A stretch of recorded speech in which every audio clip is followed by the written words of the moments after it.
ഞാൻ എങ്ങനെയാണ് ഈ ഒരു ബിസിനസ്സിൽ വന്നതെന്നും എന്റെ ഈ ഒരു മൈലേസ്റ്റൽ ജേണിയാണ് നിങ്ങളുടെ മുന്നിൽ ഇന്ന് എക്സ്പീരിയൻസ് ചെയ്യാൻ പോകുന്നത്. എന്തായാലും ഞാൻ ഒരു സാധാരണ വീട്ടമ്മയായിരിക്കാണ് ഈ ഒരു മേഖലയിലോട്ട് കടന്നു വന്നിട്ടുള്ളത്. സാധാരണക്കാരെ വ്യക്തി വിദ്യാഭ്യാസം കഴിഞ്ഞു എന്ന് പറയാൻ പറ്റില്ല. കാരണം 10ാം ക്ലാസ്സിൽ പഠിക്കുമ്പോഴാണ് എന്റെ വിവാഹം കഴിഞ്ഞത്. 2009 കല്യാണം കഴിഞ്ഞത് ശേഷമാണ്. അതായത് ഫെബ്രുവരിയിൽ കല്യാണം, മാർച്ചിൽ എക്സാം എഴുതിയ ഒരു വ്യക്തിയാണ് ഞാൻ. അങ്ങനെ ഒരു വിവാഹ ജീവിതത്തിലോട്ട് കടന്നു വന്നു. അങ്ങനെ കുടുംബമായിട്ട് അൽഹംദുലില്ലാഹ് നല്ല രീതിയിൽ സന്തോഷത്തോട് മുന്നോട്ട് പോയി. ഹസ്ബൻഡ് പ്രവാസിയാണ്. അങ്ങനെ നല്ല രീതിയിൽ മുന്നോട്ട് പോകുന്ന ഒരു ജീവിതം തന്നെയായിരുന്നു. എന്തായാലും 3 മക്കളൊക്കെ ആയി. ആ ഒരു സമയത്താണ് 2020 ഈ ഒരു ബിസിനസ് അവസരത്തിലോട്ട് ഞാൻ എത്തുന്നത്. ഞാൻ എങ്ങനെ എത്തിയെന്ന് വെച്ചാൽ എനിക്ക് ഒരു അവസരം തന്നിട്ടുള്ളത് കമ്പനിയുടെ തന്നെ നാഷണൽ ടീം കോർഡിനേറ്ററുള്ള മല്ലിക മേഡാണ് ഈ ഒരു അവസരം തന്നത്. മാഡം ഈ ഒരു ബിസിനസ്സിൽ ജോയിൻ ചെയ്ത സമയത്ത് തന്നെ എന്നോട് പറഞ്ഞിട്ടുണ്ടായിരുന്നു ഈ ഒരു ബിസിനസ്സിനെ കുറിച്ച്. കാരണം അവരെന്റെ ഫാമിലി ഫ്രണ്ടാണ്, എന്റെ ഫ്രണ്ടിന്റെ അമ്മ കൂടിയാണ്. എന്റെ ഫ്രണ്ട് എന്ന് പറയുന്നത് RTC റാങ്കിൽ നിൽക്കുന്ന ഷിബിൻ സാറാണ്. അപ്പൊ അങ്ങനെ ഈ ഒരു അവസരത്തിലാണ് എനിക്ക് ഒരു അവസരം തന്നത്. പക്ഷേ തുടക്കത്തിൽ അവർ പറഞ്ഞ ഒരു സമയത്ത്, അവർ ജോയിൻ ചെയ്ത സമയത്ത് ഇതിനെ കുറിച്ച് കേൾക്കാനോ അതല്ലെങ്കിൽ ഇത് ചെയ്യാനോ ഒന്നും താല്പര്യപ്പെട്ടില്ല. കാരണം എന്റെ ഹസ്ബൻഡിന് ഇങ്ങനത്തെ മേഖല ഒന്നും ഒട്ടും ഇഷ്ടമല്ല. കാരണം നമ്മളിതിൽ പൈസ ഇറക്കേണ്ടി വരും, പൈസ ഇൻവെസ്റ്റ് ചെയ്യേണ്ടി വരും, പൈസ പോകും എന്നുള്ള ഒരു തെറ്റിദ്ധാരണയും കാര്യങ്ങളൊക്കെ ഉണ്ടായിരുന്നു. കാരണം മുന്നേ അദ്ദേഹത്തിന് ഒരു അനുഭവം ഉണ്ടായിരുന്നു. 25,000 രൂപ വേറൊരു മേഖലയിൽ ഇതേപോലത്തെ വേറൊരു കമ്പനിയിൽ പോയി. പക്ഷേ ഈ ഒരു ഡയറക്ട് സെല്ലിംഗ് മേഖലയെ കുറിച്ച് കൂടുതൽ അറിവോ കാര്യങ്ങളോ ഒന്നുമില്ല. വേണ്ടപ്പെട്ട ഒരു വ്യക്തി പറഞ്ഞതുകൊണ്ട് കുറച്ച് ഉൽപ്പന്നങ്ങൾ ആ ഒരു കമ്പനിയിൽ നിന്ന് പർച്ചേസ് ചെയ്തു. അങ്ങനെ ഞങ്ങൾ 2 പേരും കൂടിയിട്ടാണ് ആ ഒരു പ്രോഗ്രാമിന് പോയത്. പക്ഷെ അവരുടെ ആ ഒരു മോട്ടിവേഷൻ, അവരുടെ ആ ഒരു സംസാരമൊക്കെ കേൾക്കുമ്പോൾ നമുക്ക് അപ്പൊ തന്നെ നമ്മുടെ കയ്യിലുള്ള പൈസ ഇനി എത്ര ലക്ഷങ്ങൾ ഉണ്ടെങ്കിലും നമുക്ക് കൊടുക്കാൻ തോന്നും. കാരണം ആ രീതിയിലാണ് അവരുടെ സംസാരം ഉണ്ടായിരുന്നത്. അങ്ങനെ തന്നെ അദ്ദേഹം ഒരു 25,000 രൂപക്ക് പ്രൊഡക്റ്റ് എടുത്തു. ഞങ്ങള് അങ്ങനെ വല്ലാതെ ഇതിനെ കുറിച്ച് പഠിക്കുക കാര്യങ്ങളൊന്നും ചെയ്തില്ല. അങ്ങനെ ഒരു വേണ്ടപ്പെട്ട ഒരു വ്യക്തിയെ എന്താ പറയാ അവരുടെ ആ ഒരു ആവശ്യം മാറ്റി വെക്കണ്ടല്ലോ എന്ന് കരുതി ഞങ്ങൾ അങ്ങനെ എടുത്തതാണ്. അല്ലാതെ നമുക്കൊരു ആവശ്യം ആ ഒരു സമയത്ത് ഉണ്ടായിട്ടല്ല. ഹസ്ബൻഡ് പ്രവാസിയാണ്, ബിസിനസ്സാണ്. അവിടെ ഗൾഫിൽ 6 മാസം, നാട്ടിൽ 6 മാസം നിന്നിരുന്ന ഒരു വ്യക്തിയായിരുന്നു. മുന്നേ അദ്ദേഹത്തിന് ഒരുപാട് സ്ട്രഗിളും കാര്യങ്ങളൊക്കെ ചെയ്തിട്ടുണ്ടായിരുന്നു. ഒരു സൂപ്പർ മാർക്കറ്റിലായിരുന്നു ജോലിയൊക്കെ ഉണ്ടായിരുന്നത്. പിന്നെ അദ്ദേഹത്തിന്റെ ഒറ്റയ്ക്കുള്ള ഒരു തീരുമാനം കൊണ്ട് അദ്ദേഹം വേറെ സ്വന്തമായിട്ട് ഒരു ബിസിനസ് തുടങ്ങി. അങ്ങനെ അതിൽ കുറച്ച് ഒരു ബിസിനസ് ആകുമ്പോൾ അതിന്റെ തുടക്കത്തിൽ കുറച്ച് കഷ്ടപ്പാടുണ്ട്. അദ്ദേഹം ആ ഒരു മേഖല നല്ല കഷ്ടപ്പെട്ടു. പിന്നീട് അൽഹംദുലില്ലാഹ് നല്ല രീതിയിൽ മുന്നോട്ട് പോയി. ഏകദേശം ഒരു 4 ലക്ഷം രൂപ അല്ലെങ്കിൽ അതിന്റെ മീതൊക്കെ ഒരു മാസം അദ്ദേഹത്തിന് ആ ഒരു മേഖലയിലൂടെ ഉണ്ടാക്കാനൊക്കെ സാധിച്ചിട്ടുണ്ട്. അങ്ങനെ ഇരിക്കുന്ന സമയത്താണ് ഞാൻ ഈ ഒരു മേഖല ഏറ്റെടുക്കുന്നത്. കഥകൾ പറയുകയാണെങ്കിൽ ഒരുപാട് പറയാനുണ്ട്. പക്ഷെ എനിക്ക് അനുവദിച്ച സമയം എന്ന് പറയുന്നത് കുറച്ചേ ഉള്ളൂ. അപ്പൊ എല്ലാം കൂടി ചുരുക്കിയാണ് ഞാൻ പറയുന്നത്. അപ്പൊ അങ്ങനെ നിന്ന ഒരുപാട് കഷ്ടപ്പാടിൽ നിന്ന് അദ്ദേഹം ഒരു ജോലി ചെയ്യുമ്പോൾ അതിൻ്റെതായ കഷ്ടപ്പാടുണ്ട്. അപ്പോ അതിന് കിട്ടുന്ന ഒരു ഇൻകം എന്ന് പറയുന്നത് അതിനും നിശ്ചിത ഒരു തുക മാത്രമേ ഉള്ളൂ. നല്ല രീതിയിലുള്ള കഷ്ടപ്പാടുണ്ട്. അതേപോലെ തന്നെ നമ്മൾ ഇഷ്ടം പോലെ 8 അല്ലെങ്കിൽ ഗൾഫിലൊക്കെ ആകുമ്പോൾ 13 മണിക്കൂറും 14 മണിക്കൂറൊക്കെ ജോലി ചെയ്യണം. സൂപ്പർ മാർക്കറ്റിലൊക്കെ ഉള്ള ആളുകൾക്ക് അറിയാം, അവിടെ നമുക്ക് നല്ല രീതിയിൽ വർക്കും കാര്യങ്ങളൊക്കെ ഉണ്ടാവും. അങ്ങനെ ആ ഒരു മേഖലയിൽ നിൽക്കുന്ന സമയത്താണ് കല്യാണം കഴിഞ്ഞതിന് ശേഷം സ്വന്തമായിട്ട് കുറച്ച് ഗോൾഡും കാര്യങ്ങളൊക്കെ കൊടുത്ത് അത്യാവശ്യം പൈസ ഒക്കെ ഇൻവെസ്റ്റ് ചെയ്തിട്ട് ഒരു ബിസിനസ് തുടങ്ങി. പക്ഷെ അതിൽ നിന്ന് തുടക്കത്തിൽ കുറച്ച് ബുദ്ധിമുട്ടുണ്ടായിരുന്നെങ്കിൽ കൂടി നല്ല രീതിയിലുള്ള വരുമാനമൊക്കെ ഏൺ ചെയ്യാൻ സാധിച്ചു. അങ്ങനെ ഇരിക്കുന്ന സമയത്താണ് ഞാൻ ഈ ഒരു മേഖലയെ കുറിച്ചിട്ട് അദ്ദേഹത്തിനോട് പറയുന്നത്. അങ്ങനെ അദ്ദേഹം, ഞാൻ പറഞ്ഞല്ലോ 25,000 രൂപ പ്രൊഡക്റ്റ് എടുത്ത് അദ്ദേഹം പിന്നെ ഗൾഫിലോട്ട് പോയി. അത് ഞാൻ കുറച്ച് സാധനങ്ങൾ ഞാൻ കുടിച്ച് ബാക്കി അദ്ദേഹം പോകുമ്പോഴും കൊണ്ടുപോയി അവിടെ ആർക്കെങ്കിലും കൊടുക്കാതെ വിചാരിച്ചിട്ട്. കാരണം ഈ ഒരു മേഖലയെ കുറിച്ച് കൂടുതൽ അറിവൊന്നുമില്ല. അങ്ങനെ അതങ്ങോട്ട് വിട്ടു. അവിടുന്ന് പിന്നെ കുറച്ച് കഴിഞ്ഞിട്ടാണ് 2020 ഈ ഒരു ബിസിനസ് അവസരമായിട്ട് വീണ്ടും മല്ലിക മാഡം വരുന്നത്. മല്ലിക ചേച്ചി എന്നാണ് ഞാൻ വിളിക്കുക, ചേച്ചി എന്നാ വിളിക്കുക. അപ്പൊ ഈ ഒരു അവസരമായിട്ട് വീണ്ടും വരുന്നത്. ആ ഒരു സമയത്ത് കൊറോണ കത്തി നിൽക്കുന്ന സമയം. ആ ഒരു സമയത്ത് എന്നോട് ഇതിനെ കുറിച്ച് പറഞ്ഞപ്പോ ഞാൻ പറഞ്ഞു, വേണ്ട, എനിക്ക് ഇക്കാക്ക് ഇഷ്ടമല്ല ഈ ഒരു മേഖല ചെയ്യുന്നത്. പിന്നെന്ന് പറഞ്ഞാൽ എന്നെ കുറിച്ച് എനിക്ക് അപ്പൊ വേറൊരു ഇൻകത്തിനെ കുറിച്ച് ഒന്ന് ചിന്തിക്കേണ്ട ഒരു ആവശ്യം വന്നിട്ടുണ്ടായിരുന്നില്ല. കാരണം നല്ല രീതിയിൽ മുന്നോട്ട് പോകുന്ന ഒരു ലൈഫാണ്. വേറെ പ്രത്യേകിച്ച് ബുദ്ധിമുട്ടോ കാര്യങ്ങളൊന്നുമില്ല. നമ്മുടെ കാര്യങ്ങളൊക്കെ നടക്കുന്നുണ്ട്. അപ്പൊ പിന്നെ വേറെ ആ ഒരു സമയത്ത് നമ്മുടെ ആ ഒരു ലോകം എന്ന് പറയുന്നത് അങ്ങനെ വളരെ ചെറിയൊരു ലോകമായതുകൊണ്ട് തന്നെ വലിയ വലിയ ആഗ്രഹങ്ങളൊന്നും ഇല്ലാതെ അങ്ങനെ മുന്നോട്ട് പോയിക്കൊണ്ടിരിക്കുമ്പോൾ നമുക്ക് വേറെ ബുദ്ധിമുട്ടുകളൊന്നും ഇല്ലല്ലോ. അപ്പൊ കൂടുതൽ ഞാൻ അതിനെ കുറിച്ചൊന്നും ചിന്തിച്ചില്ല. പക്ഷെ കൂടെ ചേച്ചി അവിടെ വരും, ഇതിനെ കുറിച്ച് പറയും. അപ്പൊ ഞാൻ എന്റെ ഹസ്ബൻഡിനോട് പറയുമ്പോൾ എന്നോട് പറഞ്ഞത്, നീയുണ്ട്, നിന്റെ ഒരു ചേച്ചി ഉണ്ട്, എന്നോട് നീ ഒരു കാര്യം പറയരുതെന്നാണ് പിന്നീട് പറഞ്ഞത്. പിന്നെ ഞാൻ അങ്ങനെ അത് വിട്ടു. പിന്നീട് വീണ്ടും ഇങ്ങനെ വന്ന് പറയുമ്പോൾ ഞാൻ എന്തായാലും അദ്ദേഹത്തിനോട് തുടക്കത്തിൽ തന്നെ പറയാതെ ഒരു ഐഡി ക്രിയേറ്റ് ചെയ്തിട്ട് നമുക്ക് വീട്ടിലേക്ക് ആവശ്യമുള്ള ഉൽപ്പന്നങ്ങൾ എടുക്കാം എന്ന് ഞാൻ കരുതി. കാരണം ഇതിന്റെ ഉൽപ്പന്നങ്ങൾ നല്ലതാണെന്നറിയാം. ചേച്ചി ഉൽപ്പന്നങ്ങൾ തരാറുണ്ട്, ഇതിന്റെ ബ്രോഷർ തരാറുണ്ട്. ബ്രോഷറൊക്കെ തരുമ്പോൾ എനിക്ക് അന്ന് അത്ര സീരിയസ് ഒന്നും തോന്നിയില്ല. ഞാനത് വായിച്ചു നോക്കും. ഞാൻ അവിടെ കളയാറുണ്ട്. പക്ഷെ ഇന്നൊരു ബ്രോഷർ കളയുമ്പോൾ എനിക്കത് വല്ലാത്തൊരു വേദനയാണ് കേട്ടോ. അന്നത്തെ കാര്യമാണ് ഞാൻ പറയുന്നത്. അപ്പോ അങ്ങനെ അതിനെ കുറിച്ച് അത്ര അറിവില്ലാത്തത് കൊണ്ട് തന്നെ ഞാൻ അത് അങ്ങനെ വിട്ടു. വീണ്ടും ചേച്ചി വന്ന് പറയും. അങ്ങനെ ഞാൻ എന്തെങ്കിലും ജോലി ചെയ്യാൻ തന്നെ തീരുമാനിച്ചു. ഞാൻ ഒരു പെരുന്നാൾ സമയത്ത് എന്റെ വീട്ടിൽ പോയ സമയമാണ്. അങ്ങനെ ഞാൻ എന്ത് ചെയ്തു, ഒരു 15,000 രൂപക്ക് കുറച്ച് പൈസ എന്റെ ഉപ്പാടെ ഞാൻ കടം വാങ്ങിച്ചു. ഞാനിത് വിറ്റിട്ട് തരാം എന്നുള്ള രീതിയിൽ. കാരണം എനിക്ക് 4 നാത്തുമാരുണ്ട്. അവർക്ക് ഞാൻ ഇങ്ങനെ എന്താ പറയാ ആഗ്രഹിച്ചു എന്ത്, അവർക്കും കുറച്ച് സാധനം കൊടുക്കാം, എനിക്കും കുറച്ച് ഉപയോഗിക്കാം, എന്റെ വീട്ടിലൊക്കെ ഉപയോഗിക്കാമല്ലോ, കുട്ടികൾക്കൊക്കെ നല്ല സാധനങ്ങൾ ഉപയോഗിക്കാം എന്ന് കരുതി ഇതിൽ ഐഡി ക്രിയേറ്റ് ചെയ്തു. അങ്ങനെ 15,000 രൂപക്കാണ് അന്ന് പ്രൊഡക്റ്റ് എടുത്തത്. അന്ന് ഒരു ഓഫർ ടൈം ഒക്കെ ഉള്ളത് കൊണ്ട് തന്നെ 7,500 ആയിട്ട് അങ്ങനെ 15,000 രൂപക്കാണ് നമ്മൾ പ്രൊഡക്റ്റ് എടുത്തു സ്റ്റാർട്ട് ചെയ്തു. പക്ഷെ ഒരു ബിസിനസ് ആയിട്ട് ഒന്നല്ല, കുറച്ച് ഉൽപ്പന്നങ്ങൾ എടുത്തു. വേണ്ടപ്പെട്ട എന്റെ 4 പെങ്ങന്മാരാണ് ഹസ്ബൻഡിൽ, അവർക്കും കൊടുക്കാം, എന്റെ വീട്ടിൽ ഉപയോഗിക്കാം എന്ന് വിചാരിച്ചിട്ട് എടുത്തു. അങ്ങനെ ഇതിലെ കവച ഫാഷനൊക്കെ അന്ന് അറിയാലോ, ഒരു 400 ചില്ലറ രൂപ കുറവില് നമുക്ക് കിട്ടും. അപ്പൊ എത്ര ആയാലും നമുക്ക് നമ്മുടെ പൈസ സേവ് ചെയ്യാനാണ് സഹായിക്കുന്നത്. അപ്പൊ ഹസ്ബൻഡിനെ കുറിച്ച് വല്ല അറിവില്ലാത്തത് കൊണ്ടാണ് ആള് പിന്നീട് സമ്മതിക്കും എന്നുള്ള ഒരു ധാരണയായിരുന്നു എന്റെ. അങ്ങനെ ഞാൻ ഐഡി ക്രിയേറ്റ് ചെയ്തു. 15,000 രൂപ ഉൽപ്പന്നങ്ങൾ അവിടുന്ന് കുറച്ച് ദിവസം കഴിഞ്ഞിട്ട്, അന്ന് പെട്ടെന്ന് നമ്മുടെ എടപ്പാടൊന്നും യൂസ് ഇല്ല, അങ്ങനെ അവര് എത്തിച്ചു തന്നു. അവിടുന്ന് ഒരാഴ്ച കഴിഞ്ഞിട്ടാണ് പ്രൊഡക്റ്റ് എത്തിച്ചു തന്നത്. അങ്ങനെ ഒരു രാത്രിയാണ്, വൈകുന്നേര സമയത്ത് ഷിബിൻ സാറിന്റെ അമ്മയും കൂടിയിട്ടാണ് എന്റെ വീട്ടിൽ വന്ന് പ്രൊഡക്റ്റ് തന്നത്. അങ്ങനെ ജോയിൻ ചെയ്തു. ഒരു 2 ദിവസം കഴിഞ്ഞിട്ട്, പിന്നെ പറയാതിരിക്കാൻ പറ്റുന്നില്ല ഹസ്ബൻഡിനോട്, എല്ലാ കാര്യങ്ങളും ഷെയർ ചെയ്യുന്ന ഹസ്ബൻഡിനോട് ഇത് ഒളിച്ചു വെക്കാൻ പറ്റുന്നില്ല. 2 ദിവസം കഴിഞ്ഞിട്ട് ആളോട് പറഞ്ഞു, ഞാനിങ്ങനെ ജോയിൻ ചെയ്തിട്ടുണ്ട്, കുറച്ച് ഉൽപ്പന്നങ്ങൾ എടുത്തിട്ടുണ്ട്, എമൗണ്ട് പറഞ്ഞിട്ടില്ല, കാരണം എമൗണ്ട് പറഞ്ഞാൽ ചിലപ്പോൾ ചീത്ത കേൾക്കുന്ന അറിയാം. കുറച്ച് ഉൽപ്പന്നങ്ങൾ എടുത്തെന്ന് മാത്രമേ പറഞ്ഞുള്ളൂ. ആ പറഞ്ഞത് മാത്രമേ എനിക്ക് ഓർമ്മയുള്ളൂ. പിന്നെ ഉണ്ടായിരുന്നത് ഭയങ്കര ചീത്ത തന്നെയായിരുന്നു. ഞാൻ എന്റെ വീട്ടിൽ പെരുന്നാൾക്ക് നിൽക്കാൻ പോയതായിരുന്നു. ഉപ്പാക്ക് ഫോൺ കൊടുക്കാൻ പറഞ്ഞു. ഉപ്പ വൈകുന്നേര സമയത്ത്, രാത്രി സമയത്ത് ഭക്ഷണം കഴിക്കുന്ന ഒരു സമയമാണ്. ആൾക്ക് ഫോൺ കൊടുത്തു. ഉപ്പാനെ ചീത്ത പറഞ്ഞു, എന്തിനാണ് നിങ്ങൾ അവളെ സമ്മതിച്ചത്, അവിടെ നിന്നിട്ടല്ലേ ഇത് ചെയ്തത്, നിങ്ങൾ അറിഞ്ഞുകൊണ്ടല്ലേ ചെയ്തെന്ന് പറഞ്ഞിട്ട്. കല്യാണം കഴിഞ്ഞ് എത്ര വർഷത്തിനിടയ്ക്ക് എന്റെ ഉപ്പാനെ ഒരു ചീത്ത പോലും പറയാതെ, അല്ലെങ്കിൽ ഒരു മറുത്തൊരു വാക്ക് പോലും പറയാത്തൊരു വ്യക്തിയായിരുന്നു എന്റെ ഹസ്ബൻഡ്. പക്ഷെ ഈ ഒരു കാര്യത്തിന് വഴക്ക് പറഞ്ഞു. അതേപോലെ തന്നെ എന്റെ ഉമ്മാനോട് സംസാരിച്ചു. കാരണം ദേഷ്യം പിടിച്ചു കഴിഞ്ഞാൽ എല്ലാവർക്കും അറിയുന്നതിൽ ഒരുപാട് സ്ത്രീകൾ ഉണ്ടാവും, ആണുങ്ങളുടെ സ്വഭാവം. അപ്പൊ അതുകൊണ്ട് തന്നെ അദ്ദേഹം നല്ല രീതിയിൽ പ്രഷറായിരുന്നു. ഫോൺ കട്ട് ചെയ്തു. പിന്നീട് ഒരാഴ്ച എനിക്ക് ഫോൺ വിളിച്ചിട്ടില്ല എന്നുള്ളതാണ് സത്യം. ഞാൻ മിസ് കോൾ അടിച്ചുകൊണ്ടേയിരിക്കും. മിസ്സടിച്ച് ഞാൻ ബുദ്ധിമുട്ടിയിട്ടുണ്ട്. ഞാൻ അത്രയും ഒരാഴ്ച ഞാൻ അനുഭവിച്ച വേദന എന്ന് പറയുമ്പോൾ നിസ്സാരമായിട്ട് പറയുന്നുണ്ട്. ഒരുപാട് പ്രവാസികളുടെ ഭാര്യമാര് ഒരു പക്ഷെ ഇതിലുണ്ടായിരിക്കാം. നമ്മൾ എന്ന് വിളിക്കുന്ന ആളെ ഒരു സമയത്ത് വിളിച്ചിട്ടില്ലെങ്കിൽ നമ്മൾ അനുഭവിക്കുന്ന ആ ഒരു ടെൻഷൻ എന്ന് പറയുന്നത് വല്ലാത്തൊരു വേദനയാണ്.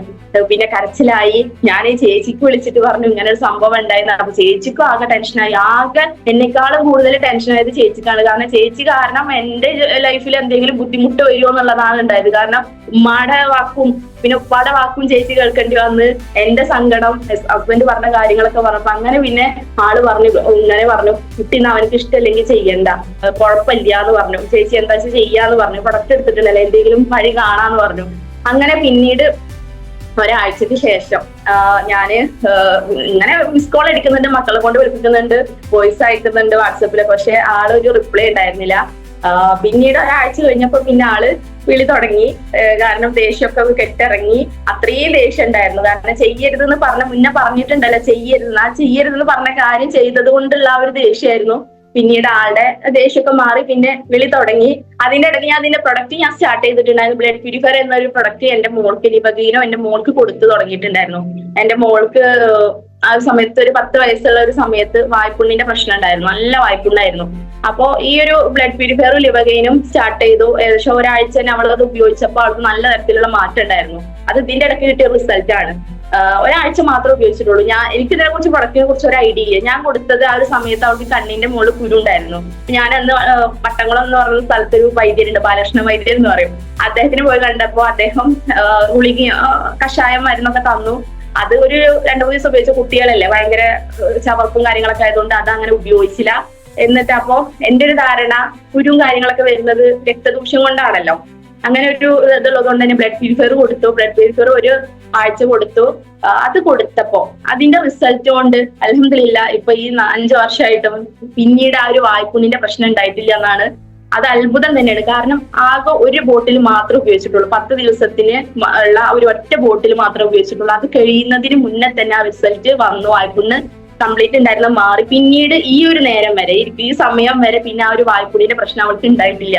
പക്ഷെ അതിന്റെ മുന്നേ എന്ന് പറയുന്നത് എപ്പോഴും വായ്പുണ്ടാണ്. 7 വയസ്സ് മുതൽ റമദാനിൽ കൃത്യമായിട്ട് നോമ്പ് നോക്കാൻ തുടങ്ങിയ ഒരു വ്യക്തി. ആ ഒരു നോമ്പിന്റെ സമയത്തൊക്കെ കുട്ടികൾ ആകെ കഴിക്കുക ഫ്രൂട്ട്സ് ആണ്. ഇന്നത്തെ കുട്ടികൾക്കൊന്നും അറിയാലോ, ചോറ് അങ്ങനെയുള്ളതൊന്നും ഇഷ്ടമല്ല. ഈ ഒരു ഫ്രൂട്ട്സ് കഴിക്കുമ്പോഴൊക്കെ ഭയങ്കര നീറ്റാണ് ഉണ്ടാവും. ചുണ്ടിന്റെ മുകളിൽ വരെ വായ്പുണ്ണിന്റെ പ്രശ്നം വന്നിട്ടുണ്ടായിരുന്നു. ഒരുപാട് ഡോക്ടർ കാണിച്ചിട്ടും മാറാത്ത ഒരു പ്രശ്നത്തിന് റിസൾട്ട് കിട്ടി. അത് പിന്നെ ഒരാഴ്ച കഴിഞ്ഞൊക്കെ വിളിച്ചപ്പോഴൊക്കെ അത് പറയുണ്ടായി. അപ്പോഴൊക്കെ ആൾക്ക് അപ്പോഴാണ് ഒരു സമാധാനം, ആള് തണുത്തത്. അങ്ങനെ പിന്നെ എന്നോട് ഈ തുടക്കത്തിൽ ഒരാഴ്ച കഴിഞ്ഞ് വിളിച്ചെന്ന് പറഞ്ഞു. അപ്പോൾ എന്നോട് വല്ലാതെ സംസാരിക്കില്ലായിരുന്നു, മക്കളോട് സംസാരിക്കും. അപ്പൊ മോള് പറയും ഇങ്ങനെ ഉമ്മച്ചിന് ആ മരുന്ന് ഉപയോഗിച്ചിട്ട് ഉപ്പച്ചി എന്റെ വായ്പുണ്ണ് മാറി എന്നൊക്കെ പറഞ്ഞപ്പോ അപ്പൊ ആൾക്കൊരു ഇതായി. അപ്പൊ പിന്നീട് ആള് ഓക്കെ ആയി. പിന്നെ എനിക്ക് വിളിക്കാൻ തുടങ്ങി. അപ്പൊ ഞാൻ ഇങ്ങനെ പറഞ്ഞു ഇഷ്ടമല്ലെങ്കിൽ ഞാൻ ചെയ്യുന്നില്ല, പക്ഷെ നല്ല പ്രൊഡക്റ്റ് ആണ് ഇട്ടാന്ന് പറഞ്ഞു. അപ്പൊ ഞാൻ എന്താ വെച്ചാൽ ചെയ്യെന്ന് പറഞ്ഞു. ആർക്കും ഇത് ഇറങ്ങി കൊടുക്കാനോ അങ്ങനെ ഒന്നും ചെയ്യരുത് ഇട്ടാന്ന് പറഞ്ഞു. ഓക്കെ എന്നും പറഞ്ഞു.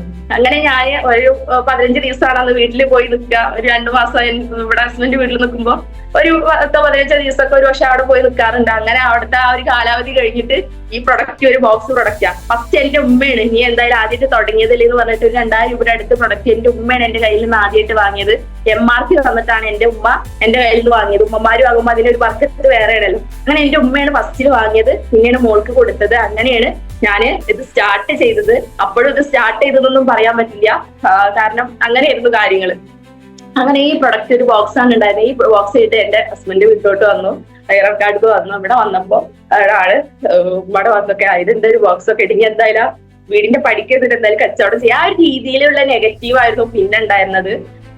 പിന്നീട് എന്തായാലും വേണ്ടില്ല, ഞാൻ എന്റെ ഹസ്ബൻഡിനോട് പറഞ്ഞു. പിന്നീട് ഞാൻ പറഞ്ഞു അത്ര രൂപ കൊടുത്തിട്ടാണ് സാധനം വാങ്ങിയിട്ടുള്ളത്, എനിക്കത് തിരിച്ച് ഉണ്ടാക്കി എടുക്കണം. 15000 രൂപ കൊടുത്തിട്ടുണ്ടെങ്കിൽ 15000 രൂപ തിരിച്ചെടുക്കണം. കാരണം ഉപ്പാന്റെ അടുത്ത് ഞാൻ കുറച്ച് പൈസ കടം വാങ്ങിയിട്ടുണ്ട്. ഞാനിത് വേറൊരു രീതിയിലോ നല്ല രീതിയിൽ ചെയ്യാൻ പറ്റുന്നതാണ്, നിങ്ങൾക്ക് ഇതിനെ കുറിച്ച് അറിയാത്തത് കൊണ്ടാണ് എന്നൊക്കെ പറഞ്ഞു. അങ്ങനെ എന്താ വെച്ചാൽ നിന്റെ ഇഷ്ടം പോലെ ചെയ്യുന്നുള്ള ആ ഒരു വാക്ക് പിന്നീട് കിട്ടി. അങ്ങനെ ഞാൻ എന്ത് ചെയ്തു, ഉൽപ്പന്നങ്ങൾ ഇട്ട് എനിക്ക് അതൊന്നും അറിയില്ല എങ്ങനെ ചെയ്യണം ഏത് ചെയ്യണം. കാരണം കൊറോണ സമയത്താണ്, നമുക്കൊരു ഓഫ്ലൈൻ മീറ്റിങ്ങോ കാര്യങ്ങളൊന്നും ഇല്ല, ഓൺലൈൻ മീറ്റിംഗ് ആണ്. പിന്നെ എന്നെ ജോയിൻ ചെയ്യിപ്പിച്ച മല്ലികവിടെ ജോയിൻ ചെയ്യിപ്പിച്ചു. എന്റെ ലീഡർ എന്ന് പറയുന്നത് ഷിബിൻ സാറാണ്. ആളെ ആയിട്ട് താഴെയാണ് ഞാൻ ജോയിൻ ചെയ്തിട്ടുള്ളത്. അപ്പൊ അതുകൊണ്ട് തന്നെ അദ്ദേഹം തുടക്കക്കാരനാണ്. അദ്ദേഹം ഒരു റൂബി റാങ്കിൽ വെക്കുന്ന ഒരു വ്യക്തി. അദ്ദേഹത്തിനും ഈ ഒരു ബിസിനസിനെ കുറിച്ചിട്ട് പഠിച്ചു വരുന്നേ ഉള്ളൂ. എന്നിരുന്നാൽ പോലും ആളോട് കാര്യങ്ങളൊക്കെ ചോദിച്ച് ഞാനിങ്ങനെ പഠിക്കും. എനിക്ക് 3ാമത്തെ ആള് ചെറിയ മോനെ, പാല് കൂടി മാറ്റിയിട്ടില്ല. ആ ഒരു ചെറിയ മോനെ വെച്ചിട്ടാണ് പിന്നീട് ഞാൻ ഈ ഒരു ബിസിനസ് ഏറ്റെടുത്ത് ചെയ്തത്. അങ്ങനെ ഞാനിവിടെ ഈ പ്രൊഡക്റ്റ് എന്തെങ്കിലും ചെയ്യണല്ലോ, കൊടുക്കണം ആർക്കെങ്കിലും ഒക്കെ. അപ്പൊ ഞാൻ എന്നിട്ട് ഇതിനെ കുറിച്ച് അറിയില്ല. എനിക്കൊരു ബുക്ക് തന്നിട്ടുണ്ട്. ആ ഒരു ബുക്കും ഈ പ്രൊഡക്റ്റ് കൂടിയിട്ട് ഒരു കവറിലാക്കി അങ്ങനെ തന്നെ പറയും. പക്ഷെ അങ്ങനെ അല്ല അതിന്റെ രീതി. ഞാൻ ചെയ്ത ഒരു രീതിയാണ്, എനിക്ക് അറിയാത്തത് കൊണ്ടാണ് ഞാൻ എന്ത് ചെയ്ത് എന്റെ വീടിന്റെ അടുത്ത് ഇങ്ങനെ ഞാനൊരു ബിസിനസ് തുടങ്ങിയിട്ടുണ്ട്. ഈ ബുക്ക് വെച്ചിട്ടാണ് ഞാൻ കാണിച്ചത്. ഇന്ന സാധനങ്ങൾ നിങ്ങൾക്ക് എന്തെങ്കിലും വേണോ എന്നുള്ള രീതിയിലാണ് ഞാൻ ചോദിച്ചിട്ടുണ്ടായിരുന്നത്. അപ്പൊ വേണോന്ന് ചോദിച്ചാൽ 2 ആൻസറേ ഉള്ളൂ, യെസ് ഓർ നോ. പക്ഷെ അത് അന്ന് എനിക്കറിയില്ലായിരുന്നു. നിങ്ങൾക്ക് വേണ്ടി പറയാണ്, കാരണം പുതിയ ആളുകൾ പറയുന്നതാണ്. ബ്രോഷർ വെച്ചിട്ട് ചോദിക്കട്ടെ അല്ലെങ്കിൽ ബുക്ക് വെച്ചിട്ട് ചോദിക്കട്ടെ, അവർക്ക് പ്രൊഡക്റ്റ് വേണമെങ്കിൽ ഞാൻ പർച്ചേസ് ചെയ്യാന്നുള്ള രീതിയൊക്കെ. പക്ഷെ അതൊരു തെറ്റായ രീതിയാണെന്ന് എന്റെ അനുഭവം കൊണ്ട് ഞാൻ പറയാണ്. വേണോന്ന് ചോദിച്ചാൽ യെസ് ഓർ നോ എന്ന് മാത്രമേ ആൻസർ ഉള്ളൂ. നേരെ മറിച്ച് എന്റെ കയ്യിൽ ഈ ഒരു പ്രൊഡക്റ്റ് ഉണ്ട്, നിങ്ങൾ വാങ്ങിക്കും, നല്ല പ്രൊഡക്റ്റ് ആണ്, അതിനെ കുറിച്ചുള്ള കാര്യങ്ങൾ പഠിച്ച് നമ്മൾ അവരോട് അതിന്റെ ആ ഒരു ഉൽപ്പന്നത്തെ കുറിച്ച് അവർക്ക് വേണ്ട ആവശ്യകതയെ കുറിച്ച് പറഞ്ഞു കൊടുത്താൽ തീർച്ചയായിട്ടും അവർ എടുക്കും. പക്ഷെ ഞാൻ ചെയ്ത രീതിയാണ് ഞാൻ പറയുന്നത്, തെറ്റായ ഒരു രീതിയായിരുന്നു. അങ്ങനെ പല ആളുകളും വേണമെങ്കിൽ പറയട്ടാന്ന് പറഞ്ഞു. അങ്ങനെ പറഞ്ഞിട്ട് പോന്നു. അതില് കുറച്ച് ആളുകൾ ഉൽപ്പന്നങ്ങൾ ഇട്ടു. പക്ഷെ അന്ന് ആ ഉൽപ്പന്നങ്ങൾ വാങ്ങിയ ആളുകൾ ഇന്നും നമ്മുടെ ഉൽപ്പന്നങ്ങൾ എന്റെ അടുത്ത് വാങ്ങാറുണ്ട്. അവർ ഗൾഫിലെ ഫാമിലി ആയിട്ട് താമസിക്കുന്ന ആളുകളാണ്. അവർ ഗൾഫിലോട്ട് പോകുമ്പോൾ നമ്മുടെ ഹെർബൽ പേസ്റ്റ് ആണ് ഇന്നും അവർ ഉപയോഗിക്കുന്നത്. അപ്പൊ വാങ്ങിയ ആളുകൾ ഇന്നും ഉപയോഗിക്കാറുണ്ട്. അങ്ങനെ ഞാൻ കുറച്ച് അങ്ങനെ ചെയ്തു, പിന്നെ ഞാൻ സ്റ്റോപ്പ് ചെയ്തു. പക്ഷെ ഞാൻ ഈ ബിസിനസ്സിൽ വന്ന ഒരാഴ്ച കഴിഞ്ഞിട്ടാണ് എന്റെ ഉമ്മക്ക് കൊടുത്തത് കൂടാതെ പുറത്തേക്ക് ഒരു 800 രൂപക്ക് റീറ്റെയിൽ ചെയ്യുന്നത് ഒരാഴ്ച കഴിഞ്ഞിട്ടാണ്. എനിക്ക് ടെൻഷൻ. ഞാൻ എന്നിട്ട് ചേച്ചിനോട് വിളിച്ചു പറഞ്ഞു, ചേച്ചി എന്താ അത് നടക്കണില്ല കേട്ടോ, ശരിയാവില്ല തോന്നുന്നതാണ്. അപ്പൊ പറഞ്ഞു മോളെ വെയിറ്റ് ചെയ്യുന്ന മോളെ തന്നെ വിളിക്കുക. ചെറുപ്പം മുതലേ ഞങ്ങൾ കാണുന്നതാണ്, എന്റെ ഉമ്മയുടെ അടുത്ത ഫ്രണ്ടാണ്. ഇപ്പൊ മോളെ ശരിയാവും, നീ പേടിക്കണ്ട, ചേച്ചിയില്ലേ കൂടെ എന്ന് പറഞ്ഞു. ഓക്കെ എന്ന് പറഞ്ഞു. അങ്ങനെ എന്തായാലും അത് കണ്ടിന്യൂ ചെയ്തു. പിന്നീട് എനിക്ക് പോവാനും മടിയായി, ഇങ്ങനെ ഇതായിട്ട് ഇങ്ങനെ പോവാനുള്ള ഒരു മടി വന്നു. എന്നാലും ചെറിയ രീതിയിലുള്ള ഒരു റീറ്റെയിൽ പ്രോഫിറ്റ് ചെറിയ രീതിയിലൊക്കെ കിട്ടിയിരുന്നു. പിന്നെ ഞാൻ എന്റെ അക്കാനോട് പറഞ്ഞു, എന്തായാലും ആള് നാട്ടിൽ 2 മാസം കഴിഞ്ഞ് നാട്ടിൽ വരാന്ന് പറഞ്ഞിട്ടുണ്ടായിരുന്നു. അങ്ങനെ ആള് നാട്ടിൽ വന്ന സമയത്ത് സെപ്റ്റംബറിൽ ഓഗസ്റ്റിൽ വന്നു. ഒരു കോഴിക്കോട് വിമാന ദുരന്തം ഉണ്ടായിരുന്നു, അത് ജൂലൈയിലാണെന്നാണ് എന്റെ ഓർമ്മ. ആ ജൂലൈ കഴിഞ്ഞ് ഓഗസ്റ്റിലാണ് അദ്ദേഹം നാട്ടിൽ വരുന്നത്. 2020 ഓഗസ്റ്റിൽ നാട്ടിൽ വന്നു. ഓഗസ്റ്റിൽ നാട്ടിൽ വന്നു കൊറോണയാണ്. ക്വാറന്റൈനിൽ ഇരിക്കുന്ന സമയത്ത് അദ്ദേഹത്തിന് നാട്ടിൽ വന്ന സമയത്ത് ഞാൻ ഇതിന്റെ ഒരു കുറച്ച് ഉൽപ്പന്നങ്ങൾ കൊടുത്തു. ഒന്ന് കൊടുത്തത് ഒരു കവചപ്രാശി ലിവകേലിക്കൂട്, അതേപോലെ ഹെർബൽ പേസ്റ്റ്, മഹാഭൃംഗരാജ ഹെയർ ഓയിൽ. ഇത് 4 കൂടി കൊടുത്തത് കൊണ്ടുകൊടുത്തതും ഷിബിൽ സാറാണ്. എന്റെ ആളുടെ ഹസ്ബൻഡിന്റെ സിസ്റ്ററുടെ വീട്ടിലാണ് ക്വാറന്റൈനിൽ ഇരുന്നത്. അപ്പൊ വീടിന് പുറത്താണ് വെച്ചു കൊടുത്തത്. കാരണം പ്രവാസികളൊക്കെ കണ്ട് ആട്ടി ഓടിക്കുന്ന കാലായിരുന്നു, കൊറോണ അത്രയും കത്തി നിൽക്കുന്ന സമയല്ലേ. അപ്പൊ പുറത്ത് കൊടുത്തിട്ട് വെച്ചിട്ട് വന്നു ആള്. പിന്നെ ആളത് ഉപയോഗിക്കേണ്ട വിധം ഞാൻ പറഞ്ഞു കൊടുത്തു. ഇത് എന്താണെന്നോ എങ്ങനെയാണെന്നോ അല്ലെങ്കിൽ ഇതേക്കുറിച്ച് കൂടുതൽ കാര്യങ്ങളൊന്നും പറഞ്ഞില്ല. അതിനെ ഈ രീതിയിൽ ഉപയോഗിക്കണം എന്ന് പറഞ്ഞു. കവചപ്രാശി രാവിലെ ഒരു ടേബിൾ സ്പൂണും രാത്രി ഒരു ടേബിൾ സ്പൂണും ഭക്ഷണത്തിന് ശേഷം കഴിക്കാൻ പറഞ്ഞു. അങ്ങനെ അത് ഉപയോഗിച്ചു. പിന്നെ പേസ്റ്റ് എന്തായാലും ഉപയോഗിക്കുമല്ലോ, അതന്നെ ലിവകേലിക്കൂടെ ഒക്കെ അവിടെ വെച്ചു. ഈ ഒരു കവചപ്രാശി ഉപയോഗിച്ചു. അത് ഉപയോഗിച്ചപ്പോ അതിന്റെ ടേസ്റ്റ് ഇഷ്ടമായപ്പോ അതങ്ങനെ കണ്ടിന്യൂസ് ആയിട്ട് ഉപയോഗിച്ചു എന്ന് പറഞ്ഞ് ഹെർബൽ പേസ്റ്റ് ഉപയോഗിച്ചു. ഈ കവചപ്രാശി ഉപയോഗിക്കുന്ന റിസൾട്ടിലാണ് ഇന്ന് ഞാൻ നിങ്ങളുടെ കൂടെ സംസാരിക്കുന്നത് തന്നെ. കാരണം ആളുടെ ഒരു 10-15 വർഷമായിട്ടുള്ള അലർജി ഉണ്ടായിരുന്നു. ആ അലർജി മാറാനുള്ള ഒരു കാരണം എന്ന് പറയുന്നത് ഈ ഒരു കവചപ്രാശം എന്ന് പറഞ്ഞ ലേഹ്യാണ്. അത് ഒറ്റയടിക്ക് മാറിയെന്നല്ല, ഒരാഴ്ച കൊണ്ട് മാറിയെന്നല്ല. ആളിത് കുറച്ച് ഉപയോഗിച്ചപ്പോ 28 ദിവസമാണ് ക്വാറന്റൈൻ നമുക്ക് അന്ന്. അപ്പൊ ആളിത് കുറച്ച് ഉപയോഗിച്ചതിന് ശേഷം ആൾക്ക് അതില് ഒരു മാറ്റം നമുക്ക് തോന്നുമല്ലോ. എന്നൊരു രാവിലെ ഒരു വ്യക്തി എഴുന്നേറ്റ് ഒരു 10-30 തുമ്മല് അടുപ്പിച്ച് തുമ്മാന്ന് പറയുമ്പോൾ ഭയങ്കര ബുദ്ധിമുട്ടുള്ള കാര്യമാണ്. കാരണം ആ തുമ്മുന്ന സമയത്ത് നമ്മുടെ ഹാർട്ട് നിൽക്കുക എന്നാണ് പറയുന്നത്. അതുകൊണ്ടാണല്ലേ നമ്മൾ അത് ജീവൻ കിട്ടി നോർമലായി ഒരു സ്തുതി പറയുന്നത്. അപ്പൊ അത്രയും ആ ഒരു സെക്കൻഡ് അപ്പൊ ഒരു 30 തുമ്മലൊക്കെ അടുപ്പിച്ച് തുമ്മുന്ന അവസ്ഥ ഒന്ന് ആലോചിച്ച് നോക്കിയ ആ ഒരു പ്രശ്നത്തിന് ഒരു ചെറിയ രീതിയിലുള്ള മാറ്റം വന്നു. അങ്ങനെയാണ് ആൾക്ക് പിന്നീട് എന്നോട് ചോദിച്ചത് എന്താണ് സാധനം ഒക്കെ. അപ്പൊ ഞാൻ പറഞ്ഞു ഇങ്ങനെ ഒരു ലേഹ്യാണ്. ആ സമയത്താണ് ആശുപത്രിയുടെ സർട്ടിഫിക്കേഷൻ കിട്ടിയ ആ ഉൽപ്പന്നങ്ങളൊക്കെ ഉപയോഗിക്കണം എന്നുള്ള ആ ഒരു കേന്ദ്ര ഗവൺമെന്റിന്റെ അതേപോലെ തന്നെ കേരള ഗവൺമെന്റ് ഒക്കെ പറഞ്ഞതും അതൊക്കെ ഞാൻ അങ്ങനെ പറഞ്ഞു. മന്ത്രിമാരൊക്കെ പറയുന്നുണ്ട് കഴിക്കാൻ നല്ലതാണ്, കൊറോണ വരാതിരിക്കാനൊക്കെ നല്ലതാണെന്നൊക്കെ പറഞ്ഞു. എന്തായാലും വേണ്ടില്ല, അത് നല്ല ടേസ്റ്റ് ഉണ്ട് പറഞ്ഞിട്ട് ആള് കഴിക്കാൻ തുടങ്ങി. അങ്ങനെ കണ്ടിന്യൂസ് ആയിട്ട് ഉപയോഗിച്ചു. അൽഹംദുലില്ലാ 28 ദിവസം ക്വാറന്റൈൻ കഴിഞ്ഞ് വരുമ്പോഴത്തേനും ആളുടെ തുമ്മലിന് നല്ല മാറ്റമാണ് വന്നത്. നല്ല റിസൾട്ട് വന്നു. പിന്നീട് അത് കണ്ടിന്യൂസ് ആയിട്ട് 2 ബോട്ടിലും കൂടി അടുപ്പിച്ച് ഉപയോഗിച്ചു. അങ്ങനെ ആളുടെ ആ ഒരു തുമ്മൽ അലർജി മാറി. ഇപ്പൊ അങ്ങനത്തെ ഒരു പ്രശ്നങ്ങളും ഇല്ല. മറ്റതും പൊടിവെള്ളങ്ങൾ പറ്റില്ല, മൂക്കൊന്ന് തൊടാൻ പോലും പറ്റില്ല. അങ്ങനെ തൊട്ട് കഴിഞ്ഞാൽ അരിച്ചു കയറി തുമ്മും. അത്ര ബുദ്ധിമുട്ടുണ്ടായിരുന്ന ഒരു പ്രശ്നത്തിന് ഈ ഒരു കവചപ്രാശ് എന്ന് പറയുന്ന ഉൽപ്പന്നം ഉപയോഗിച്ച് റിസൾട്ട് കിട്ടി. അപ്പോഴാണ് ആള് പറയുന്നത് ഞാൻ എത്രയോ വർഷം ട്രീറ്റ്മെന്റ് ചെയ്തിട്ടുണ്ട്, അലോപ്പതി കല്യാണത്തിന് മുന്നൊക്കെ ചെയ്തിട്ടുണ്ട്. അന്ന് പറഞ്ഞത് മൂക്കിലെന്തോ ദശയാണ്, മൂക്കിന്റെ അവിടെ വളഞ്ഞിട്ടിരിക്കുന്നുണ്ട്, അങ്ങനെയൊക്കെ ഡോക്ടർമാര് പറഞ്ഞത് ഓപ്പറേഷൻ ചെയ്യണമെന്നൊക്കെ പറഞ്ഞിട്ട് ആള് പിന്നെ ആ ഭാഗത്തേക്ക് നോക്കിയില്ല. തുമ്മാണെങ്കിൽ തുമ്മട്ടെ എന്നുള്ള രീതിയിലാണ് ആള് പോയത്. അങ്ങനെ ഡോക്ടർ അടിക്കുമ്പോൾ മൂക്കിൽ കയറ്റിക്കാളെ സ്പ്രേ തരും, പിന്നെ ഒരു ചെറിയൊരു ഗുളിക തരും. അത് ഉപയോഗിച്ച് കഴിഞ്ഞാൽ നല്ല ക്ഷീണമാണ്. പക്ഷെ ആള് നല്ല തുമ്മൽ വരുമ്പോൾ മെഡിക്കൽ സ്റ്റോറിൽ പോയിട്ട് ആ ഗുളിക വാങ്ങി കഴിച്ചിരുന്നുണ്ട്, ഞാൻ കണ്ടിട്ടുണ്ട് അത്. അപ്പൊ ആ ഗുളിക കഴിച്ചു കഴിഞ്ഞാൽ പിന്നെ ഒരു 4-5 ദിവസത്തിന് തുമ്മില്ല. അതിന്റെ ഡോസ് വിട്ട് കഴിഞ്ഞാൽ വീണ്ടും തുടങ്ങും. അത് ഉപയോഗിച്ച് നല്ല ക്ഷീണമാണ്. അപ്പൊ അങ്ങനെ ഉണ്ടായിരുന്ന ഒരു വ്യക്തി ഇന്നിപ്പോ ആ ഒന്നും ഉപയോഗിക്കുന്നില്ല. നമ്മുടെ കവചപ്രാശ് എന്ന് പറയുന്ന ലേഹ്യം ഉപയോഗിച്ചതിന്റെ റിസൾട്ട് കിട്ടി. അങ്ങനെ പിന്നെ ഈ ഒരു മേഖല, അപ്പൊ എന്നോട് പറഞ്ഞാൽ കുഴപ്പമില്ല എന്റെ പ്രൊഡക്റ്റ് എന്ന് പറഞ്ഞു. അങ്ങനെ പിന്നെ ഈ ഒരു മേഖലയെ കുറിച്ച് അദ്ദേഹം പഠിക്കാൻ തയ്യാറായി. അപ്പൊ ഞാനും പറഞ്ഞു ആളെ ഒരു മകനാണ്, 4 സിസ്റ്റേഴ്സാ ഉള്ളത്. ഞാൻ പറഞ്ഞു വയ്യാത്തൊരു ഉപ്പയുണ്ട്, ഉപ്പ സ്ട്രോക്ക് വന്നിട്ട് 5-8 വർഷം കിടപ്പിലായി, ഇപ്പൊ മരണപ്പെട്ടിട്ട് 3 വർഷമായി. അപ്പോ ആളോട് പറഞ്ഞു. അപ്പൊ ആളങ്ങനെ നാട്ടിൽ വന്നിട്ട് എന്ത് ചെയ്തു, ഈ ഒരു മേഖല ഏറ്റെടുക്കാൻ തന്നെ തീരുമാനിച്ചു. ഞാൻ ബിസിനസ്സൊക്കെ ഒഴിവാക്കിയിട്ട് ഈ ഒരു മേഖല ചെയ്യാന്ന് തീരുമാനിച്ചു. ഞാൻ പറഞ്ഞു വയ്യാത്ത ഉപ്പിയല്ലേ, നമുക്ക് നാട്ടിൽ നിൽക്കാം, നമുക്ക് ഒരുമിച്ച് ചെയ്യാം, എല്ലാ സപ്പോർട്ടിനും ഞാനുണ്ട്, ഞാൻ കൂടെ നിൽക്കാം, എനിക്ക് പ്രശ്നമില്ല. സംഭവം ചിലപ്പോൾ അവിടെ നിന്ന് കിട്ടുന്ന ആ ഒരു ഇൻകം ഒന്നും തുടക്കത്തിൽ ഇതിൽ കിട്ടിക്കൊള്ളുന്നില്ല. പക്ഷെ ഞാൻ ഏതൊരു സാഹചര്യത്തിൽ ഞാൻ കൂടെ നിൽക്കാമെന്ന് ഞാൻ ആൾക്ക് വാക്ക് കൊടുത്തു. ഏതൊരു സാഹചര്യം ആയാലും കുഴപ്പമില്ല, ചിലപ്പോൾ പക്ഷെ ഒരുപാട് താഴേട്ട് പോവാം, കുഴപ്പമില്ല. കാരണം തുടക്കത്തിൽ നമുക്ക് വലിയ ഇൻകം കാര്യങ്ങളൊന്നും കിട്ടില്ല. അപ്പോ അതുകൊണ്ട് തന്നെ ഞാൻ പറഞ്ഞു ഏതൊരു സാഹചര്യത്തിലും ഞാൻ അഡ്ജസ്റ്റ് ചെയ്യാൻ ഞാൻ തയ്യാറാണെന്ന് ഞാൻ അദ്ദേഹത്തിനോട് പറഞ്ഞ ആ ഒരു വാക്കിന്റെ പുറത്ത് മാത്രം. കാരണം എന്നോട് എന്നിട്ട് പറഞ്ഞു, പെണ്ണാണ് അവർക്ക് തിരിച്ചിത് പറയരുതിട്ടാന്നുള്ള ഒരു വാക്ക് അദ്ദേഹം പറഞ്ഞിട്ടുണ്ട്. അത് കാരണം അവർക്കും നാട്ടിൽ നിൽക്കാൻ ആഗ്രഹമുണ്ട്. അങ്ങനെയാണ് അദ്ദേഹം ഈ ഒരു മേഖല ഏറ്റെടുത്തത്. കാരണം എല്ലാ കാര്യങ്ങളും നമുക്ക് നല്ല രീതിയിൽ നടക്കുന്നുണ്ട്. പൈസയും അതേപോലെ കുട്ടികളെ പ്രൈവറ്റിലെ സ്കൂളാണ് വിദ്യാഭ്യാസം കാര്യങ്ങൾ, അപ്പൊ ഇതിനൊക്കെ നമുക്ക് നല്ല പൈസ തന്നെ വേണം. അപ്പൊ അദ്ദേഹം പറഞ്ഞത് തിരിച്ച് നീ ഒരു വാക്ക്, അതായത് നാട്ടിൽ നിന്നതുകൊണ്ട് ബുദ്ധിമുട്ടായി എന്ന് പറയരുതിട്ട് അതിലൊരു വാക്ക് പറയും. പക്ഷെ ഞാൻ പറഞ്ഞു, ഞാൻ എനിക്ക് ജീവനുള്ള കാലം വരെ ഞാനത് പറയില്ല എന്ന് ഞാൻ പറയും ചെയ്ത്. അങ്ങനെ ഞങ്ങൾ ഒരുമിച്ച് ഈ ഒരു മേഖല ഏറ്റെടുത്ത് പ്രവർത്തിക്കാൻ തന്നെ തയ്യാറായി. അങ്ങനെ ഞങ്ങൾ ഈ ഒരു മേഖല ഏറ്റെടുത്തു. പിന്നീടാണ് ഇതിനെ കുറിച്ച് ഓരോ കാര്യങ്ങൾ പഠിക്കുന്നത്. ഞാൻ എന്നാലും തുടക്കത്തിൽ ഞാൻ ഇതിനെ കുറിച്ചൊക്കെ ഞാനും പഠിച്ചിരുന്നു. കാരണം ഞങ്ങളുടെ പെട്ടെന്നായിരുന്നു ഞങ്ങളുടെ റാങ്ക് ഒക്കെ അപ്ഡേറ്റ് ചെയ്തത്. കൂടുതൽ കാര്യങ്ങൾ പഠിച്ച് മനസ്സിലാക്കി വരുന്നതിന് മുന്നേ പെട്ടെന്ന് റൂബി സ്റ്റാർ പെട്ടെന്നായി റൂബി, അതേപോലെ തന്നെ ടീം കോർഡിനേറ്റർ, അങ്ങനെ പെട്ടെന്ന് റാങ്ക് ഒക്കെ അച്ചീവ് ചെയ്തു. ഞാൻ ഈ ബിസിനസ്സിൽ വന്ന സമയത്ത് തന്നെ ഞാൻ ഓക്കെ ആയ സമയത്ത് പിന്നീട് ഞാൻ ഇതിനെ കുറിച്ച് ഞാൻ അങ്ങോട്ട് ചോദിച്ച് പഠിക്കാനുണ്ടായത്. ഞാൻ ഷെബിൻ സാറോട് ചോദിച്ചിരുന്നു എങ്ങനെയാണ് ഐഡിയ അടിക്കുക, എങ്ങനെയാണ് ഓരോ കാര്യങ്ങൾ ചെയ്യുക. ഞാൻ അങ്ങോട്ട് ചോദിച്ച് ഓരോ കാര്യങ്ങൾ പഠിച്ച് മനസ്സിലാക്കിയിരുന്നു. എന്റെ ഒരു കാഴ്ചപ്പാടിൽ നമുക്ക് ചെയ്യാൻ പറ്റുന്ന കാര്യങ്ങൾ ഒക്കെ തന്നെയാണ്. നമ്മൾ പഠിച്ചു കഴിഞ്ഞാൽ നമുക്ക് പറ്റും. നമ്മൾ പഠിക്കാതെ നോക്കുമ്പോഴാണ് നമുക്കതൊരു ടാസ്ക് ആയിട്ട് തോന്നുന്നത്. അപ്പൊ ഞാൻ എന്റെ കൂടെ ഒരു 4ാമത്തെ 5ാമത്തെ വ്യക്തി അസോസിയേറ്റ് ചെയ്യുന്ന സമയത്ത് ഞാൻ ഫോണിലൂടെ രാത്രി സമയത്താണ് അങ്ങനെ ഒരാൾ ജോയിൻ ചെയ്യാന്ന് പറഞ്ഞിട്ടുണ്ട്, എങ്ങനെയാണ് ഐഡിയ അടിക്കാന്ന് ഞാൻ ഫോണിലൂടെ ചോദിച്ചിട്ടാണ് ഞാൻ ഐഡിയ അടിച്ചത്. അങ്ങനെ ഞാൻ പഠിച്ചതാണ്. അപ്പൊ എന്നോട് പറഞ്ഞാൽ ഞാൻ നേരിട്ട് കാണിച്ചില്ല, വേണ്ട ഞാൻ ചെയ്ത് നോക്കട്ടെ എന്ന് പറയാം. അങ്ങനെ ഞാൻ ഫസ്റ്റില് ഐഡിയ അടിച്ചു തുടങ്ങിയതാണ്. അങ്ങനെ ഓരോ കാര്യങ്ങളും ഞാൻ കൃത്യമായിട്ട് അന്ന് മുതൽ ചെയ്തിരുന്നു. അതുകൊണ്ട് തന്നെ പെട്ടെന്ന് നല്ലൊരു ടീമൊക്കെ ഡെവലപ്പ് ആയി വന്നു. പെട്ടെന്ന് റാങ്ക് ഒക്കെ അപ്ഡേറ്റ് ചെയ്ത് പോയി. അങ്ങനെ മുന്നോട്ട് പോയി. ഞാൻ എന്റെ ഹസ്ബൻഡ് ഈ ഒരു മേഖല ശക്തമായിട്ട് തന്നെ ഏറ്റെടുത്തു.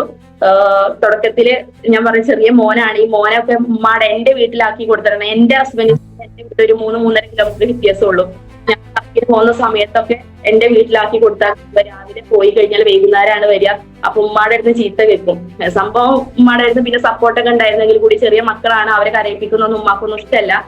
പാല് കൊടുക്കുന്ന കുട്ടിയാണ്, നീയും നിന്റെ ഒരു ബിസിനസ്സും അങ്ങനെയൊക്കെ പറഞ്ഞിട്ട് ഉമ്മാടെ അടുത്ത് ചീത്ത ഉണ്ടാവും. നമ്മൾ എന്തെങ്കിലുമൊക്കെ ഒരു പ്രോഗ്രാമിൽ പോയി ചിലപ്പോൾ അവിടെ റൂബിയിലൊക്കെ ഫസ്റ്റ് പൊസിഷന് അങ്ങനെയൊക്കെ നിൽക്കുമ്പോൾ നമ്മൾ ഈ പൊന്നാടിയും അതേപോലെ തന്നെ ഈ ഒരു ട്രോഫിയൊക്കെ ഇട്ട് വരുമ്പോൾ നമ്മൾ സന്തോഷത്തോടെ വരും. പക്ഷെ ഉമ്മാടെ മുഖം കാണുമ്പോൾ പിന്നെ അതൊക്കെ പോയിട്ടുണ്ടാവും. അങ്ങനെ ഒരുപാട് ചീത്തി മഴക്കൊക്കെ കേട്ടിട്ടുണ്ടായിരുന്നു തുടക്കത്തിൽ. കുടുംബത്തിൽ നിന്നും ഒക്കെ ഒരുപാട് നെഗറ്റീവ് ഉണ്ടായിരുന്നെങ്കിൽ കൂടി പക്ഷെ എനിക്ക് പിന്നീട് ഒരു വാശിയായി, ഞാൻ എന്തായാലും ഇത് ഏറ്റെടുക്കണം. കാരണം ഈ മേഖലയെ കുറിച്ച് എനിക്ക് മനസ്സിലായി. അന്നൊക്കെ എന്ന് പറഞ്ഞാൽ ഫസ്റ്റിൽ ഞാൻ ഈ ഒരു പ്രോഗ്രാം അറ്റൻഡ് ചെയ്യുന്നത് 2020 ഡിസംബറിൽ ആ ഒരു സമയത്താണ് ഒരു പ്രോഗ്രാം ഉണ്ടായത്. അന്നാണ് റൂബി ആയിട്ട് ഫസ്റ്റിലെ ഒരു പ്രോഗ്രാം അറ്റൻഡ് ചെയ്യുന്നത് തന്നെ. അതിന്റെ മുന്നേ ഒരു പ്രോഗ്രാമോ ഒരു കാര്യങ്ങളോ ഒന്നും ഓഫ്ലൈൻ ആയിട്ടില്ല, എല്ലാം ഓൺലൈനാണ്. ഓൺലൈനായിട്ട് മീറ്റിങ്ങും കാര്യങ്ങളൊക്കെ ഞാൻ കേട്ടിട്ടുണ്ടായിരുന്നു. അന്നൊക്കെ ഒരു ദശാവതാരം എന്ന് പറഞ്ഞിട്ട് GCയുടെ ഒരു പ്രോഗ്രാം ഒക്കെ ഉണ്ടായിരുന്നു. അതിൽ ഓരോ ലീഡേഴ്സിന്റെ എക്സ്പീരിയൻസ് ഒക്കെ കേൾക്കുമ്പോഴാണ് അതിൽ സുമിത മാഡത്തിനൊക്കെ എക്സ്പീരിയൻസ് കേട്ടപ്പോൾ അതൊക്കെ ഒരുപാട് ഇൻസ്പിറേഷൻ ആയി. കാരണം ഇവർക്കൊക്കെ പറ്റുമെങ്കിൽ നമുക്കും പറ്റും. അതിൽ ഒരുപാട് സാധാരണക്കാരായ ആളുകൾ ഇതിലൂടെ നല്ല രീതിയിലുള്ള വിജയങ്ങൾ കൈവരിച്ചിട്ടുണ്ട്. ഒരുപാട് വിദ്യാഭ്യാസമുള്ള ആളുകളൊക്കെ ഉണ്ട്. അപ്പൊ എനിക്ക് ഒരുപാട് വിദ്യാഭ്യാസം ഒന്നുമില്ല, കാരണം എനിക്ക് ഒരുപാട് പഠിക്കാനും സാധിച്ചിട്ടില്ല. ആഗ്രഹം ഉണ്ടായിരുന്നു, പക്ഷെ ചെറുപ്പത്തിൽ കല്യാണം കഴിഞ്ഞതുകൊണ്ട് തന്നെ പിന്നീട് ഞാൻ അതിനെ കുറിച്ച് ചിന്തിച്ചിട്ടുമില്ല. എന്നാലും പിന്നീട് ഈ ഒരു നല്ലൊരു പ്ലാറ്റ്ഫോം കിട്ടിയപ്പോൾ എനിക്ക് എന്തെങ്കിലും ജീവിതത്തിൽ ചെയ്യണം എന്നുള്ള ഒരു ആഗ്രഹം വന്നു. ആഗ്രഹം ഇല്ലാത്ത മനസ്സിലെ ഒരുപാട് ആഗ്രഹങ്ങൾ, നമ്മുടെ ലീഡേഴ്സിന്റെ എക്സ്പീരിയൻസ്, ഒരുപാട് ആളുകളുടെ പരിചയപ്പെടാനൊക്കെ സാധിച്ചപ്പോൾ എനിക്കും, അതായത് പോസിറ്റീവായിട്ടുള്ള സ്ഥലങ്ങളിൽ നിൽക്കുമ്പോൾ നമുക്ക് പോസിറ്റീവായിട്ടുള്ള കാര്യങ്ങൾ നമുക്ക് വരില്ല. അങ്ങനെയുള്ള കാര്യങ്ങളൊക്കെ വന്നു. ആഗ്രഹങ്ങളൊക്കെ ചെറിയ ആഗ്രഹങ്ങളൊക്കെ വന്നു. എന്തെങ്കിലുമൊക്കെ നേടിയെടുക്കണം എന്ന്. ഇങ്ങനെ ആയാൽ പോരാ. നമ്മൾ വെറുതെ ഒരു വ്യക്തി എന്ന് പറയുന്നത് ഒരു ജനനം മരണം ഇതിന്റെ ഇടയ്ക്കുള്ളതാണ്. ഒരു ചെറിയ നിമിഷമാണ് എന്റെ ജീവിതം എന്ന് പറയുന്നത്. അപ്പൊ വെറുതെ ജീവിച്ച് മരിക്കാനുള്ളതല്ല, എന്തെങ്കിലുമൊക്കെ ജീവിതത്തിൽ നേടിയെടുക്കണം എന്നുള്ളത് ആ ഒരു ആഗ്രഹം വന്നത് ഈ ഒരു മൈലേസിൽ ഏറ്റെടുത്തതുകൊണ്ടാണ്. അങ്ങനെ ഈ ഒരു മേഖല ശക്തമായിട്ട് തന്നെ ഏറ്റെടുക്കാൻ തുടങ്ങി. പിന്നീട് ഹസ്ബൻഡ് എന്താ പറയാ ശക്തമായ സപ്പോർട്ട്, അദ്ദേഹത്തിന്റെ എല്ലാ സപ്പോർട്ടും ഉണ്ടായിരുന്നു. ഈ നിമിഷം വരെ അദ്ദേഹത്തിന്റെ എല്ലാ സപ്പോർട്ടും ഉണ്ട്. ഇപ്പൊ ഫാമിലി എല്ലാവരും, മക്കളും എല്ലാവരും സപ്പോർട്ടുണ്ട്. തുടക്കത്തിൽ മക്കൾ വരെ എതിർപ്പുണ്ടായിരുന്നു. ഉമ്മച്ചിയുടെ ഒരു ബിസിനസ് എന്നാ പറയുന്നത്, പക്ഷെ ഇപ്പൊ അങ്ങനെയല്ല. ഇപ്പൊ ഒരു ദിവസം പോയിട്ടില്ല, ഇനി എന്തെങ്കിലും പോണില്ല എന്നാ ചോദിക്കാറുള്ളത് മക്കള്.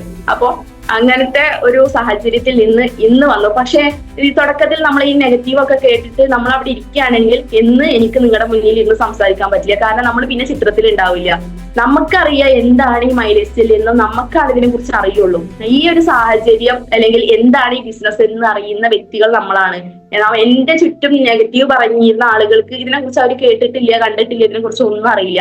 അവരുടെ കണ്ണിൽ കുറച്ച് ഉൽപ്പന്നങ്ങൾ വിൽക്കുന്ന ആളുകളായിരിക്കാം. പക്ഷെ നമുക്കറിയാം നമ്മള് ഭാവിയിലെ വലിയ വലിയ ബിസിനസ്സുകാരി ആവേണ്ട വ്യക്തികളാണ്. നമ്മുടെ തലമുറകളോളം നല്ല രീതിയിൽ ജീവിച്ചു പോകാനുള്ള വരുമാനം അല്ലെങ്കിൽ അവരുടെ ലൈഫ് സെക്യൂർ ആക്കാനും പറ്റുന്ന ഒരു മേഖലയിലാണ് നമ്മൾ എത്തിയിട്ടുള്ളത്. നമുക്ക് അറിയുള്ളൂ. അപ്പൊ പറയുന്നവർ അവിടെ പറഞ്ഞോട്ടെ, നമ്മൾ എന്താ ചെയ്യാ, നല്ല രീതിയിൽ ഏറ്റെടുത്ത് പോകാനുള്ള ലക്ഷ്യത്തോടു കൂടി തന്നെ ഞാൻ മുന്നോട്ട് പോയി. ഇതിന്റെ ഇടയിലും ചെറിയ ഒരുപാട് കാര്യങ്ങളൊക്കെ പറയാനും, പക്ഷെ അതൊന്നും സമയക്കുറവുകൊണ്ട് പറയുന്നില്ല. പിന്നീട് ഈ ഒരു മേഖലയിലോട്ട് എന്റെ ഹസ്ബൻഡിന്റെ ജ്യേഷ്ഠൻ ഈ ഒരു മേഖല ഏറ്റെടുത്തു.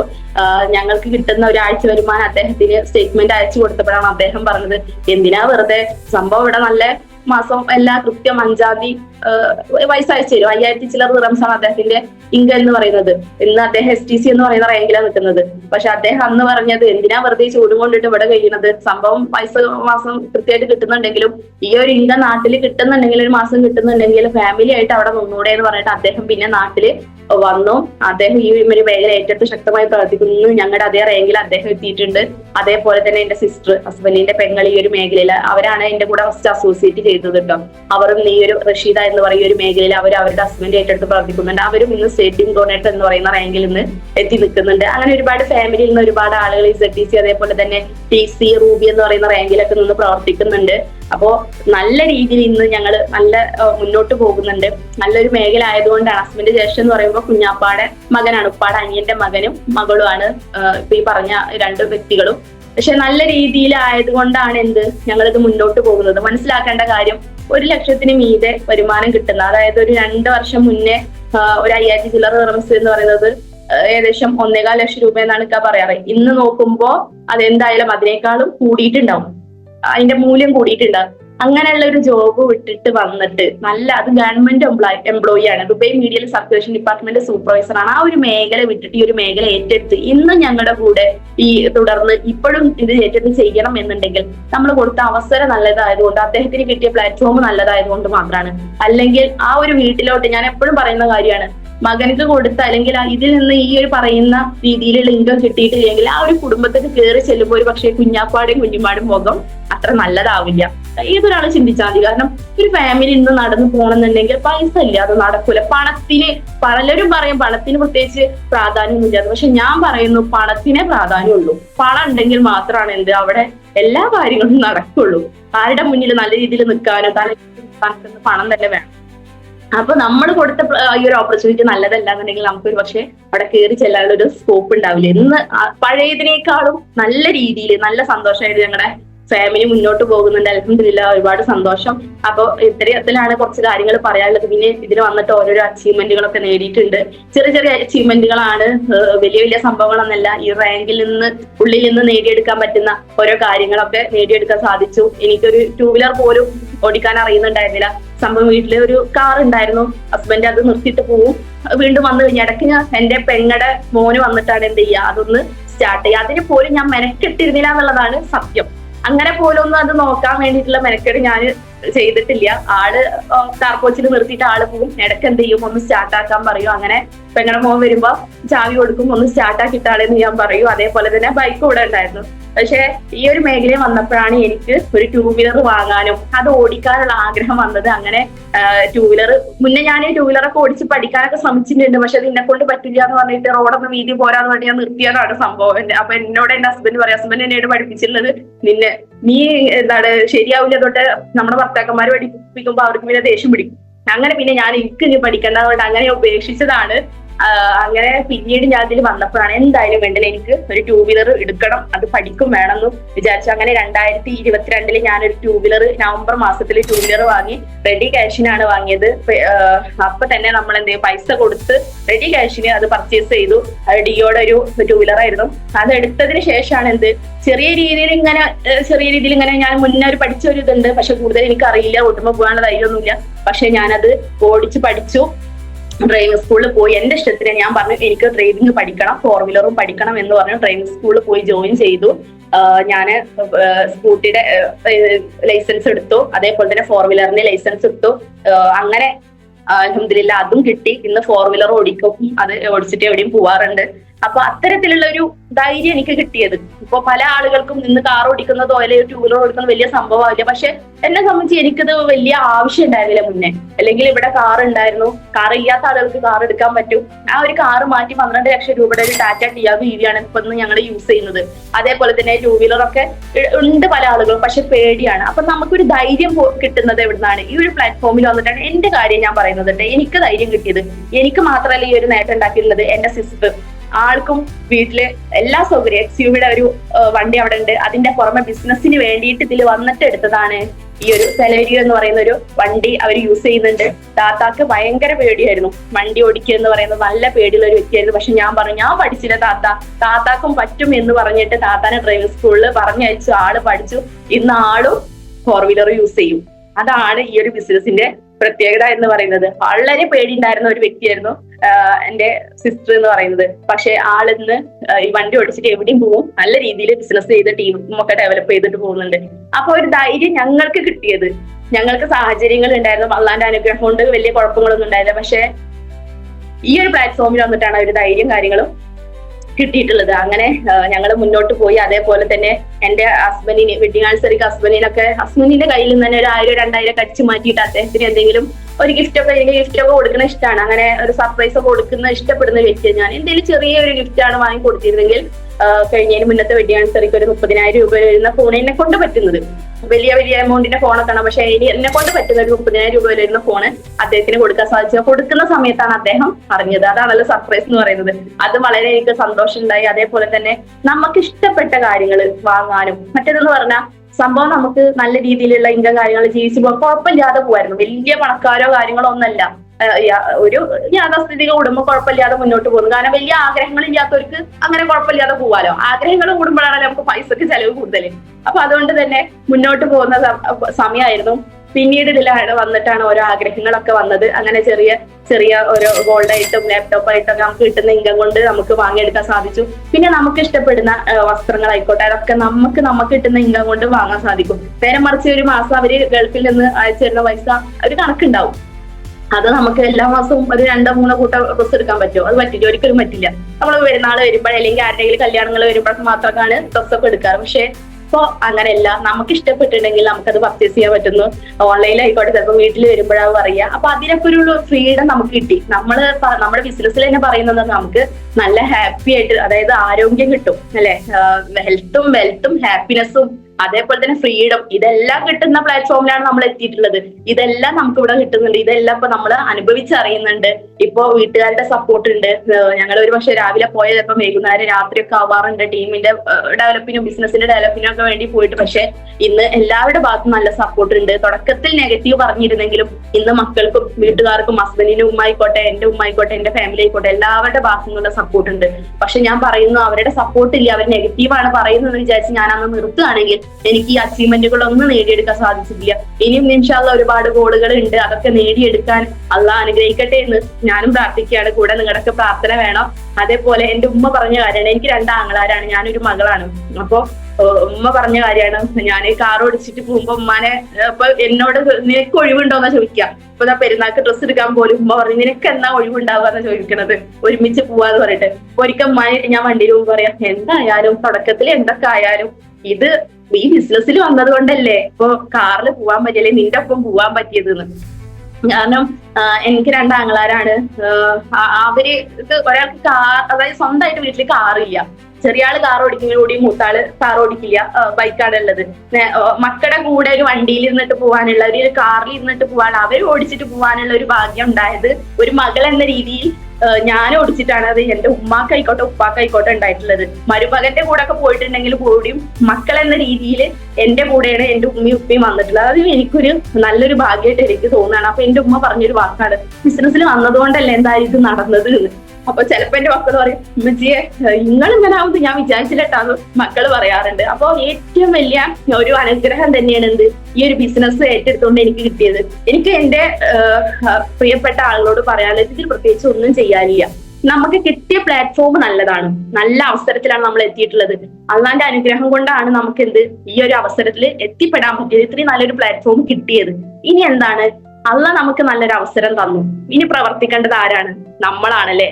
നമുക്ക് കിട്ടിയ പ്ലാറ്റ്ഫോം നല്ല രീതിയിൽ നമ്മൾ കഷ്ടപ്പെടുകയൊക്കെ വേണം. കുറച്ച് ഞാനിപ്പോ ഇങ്ങനെയൊക്കെ പറയുന്നുണ്ടെങ്കിൽ കൂടി ഇതിന്റെ ഇടയിലും ഒരുപാട് കഥകളും ഒരുപാട് ഞാൻ കരഞ്ഞ ഒരുപാട് ദിവസങ്ങളൊക്കെ ഉണ്ടായിട്ടുണ്ട്.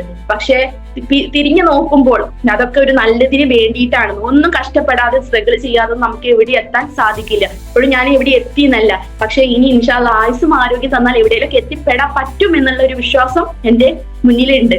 അപ്പൊ അതുകൊണ്ട് തന്നെ നമുക്ക് കിട്ടിയ പ്ലാറ്റ്ഫോം നല്ല രീതിയിൽ ഉപയോഗപ്പെടുത്താം. നമ്മുടെ ലീഡേഴ്സ് പറയുന്ന കാര്യങ്ങൾ കൃത്യമായിട്ട് കൃത്യതയോട് കൂടിയിട്ട് ചെയ്തു കഴിഞ്ഞാൽ നമുക്ക് ഏതൊരു സാധാരണക്കാരിക്കും വലിയ തരത്തിലുള്ള വിജയങ്ങൾ ഉണ്ടാക്കാൻ പറ്റുന്ന ഒരു അവസരത്തിലാണ് നമ്മൾ എത്തിപ്പെട്ടിട്ടുള്ളത്.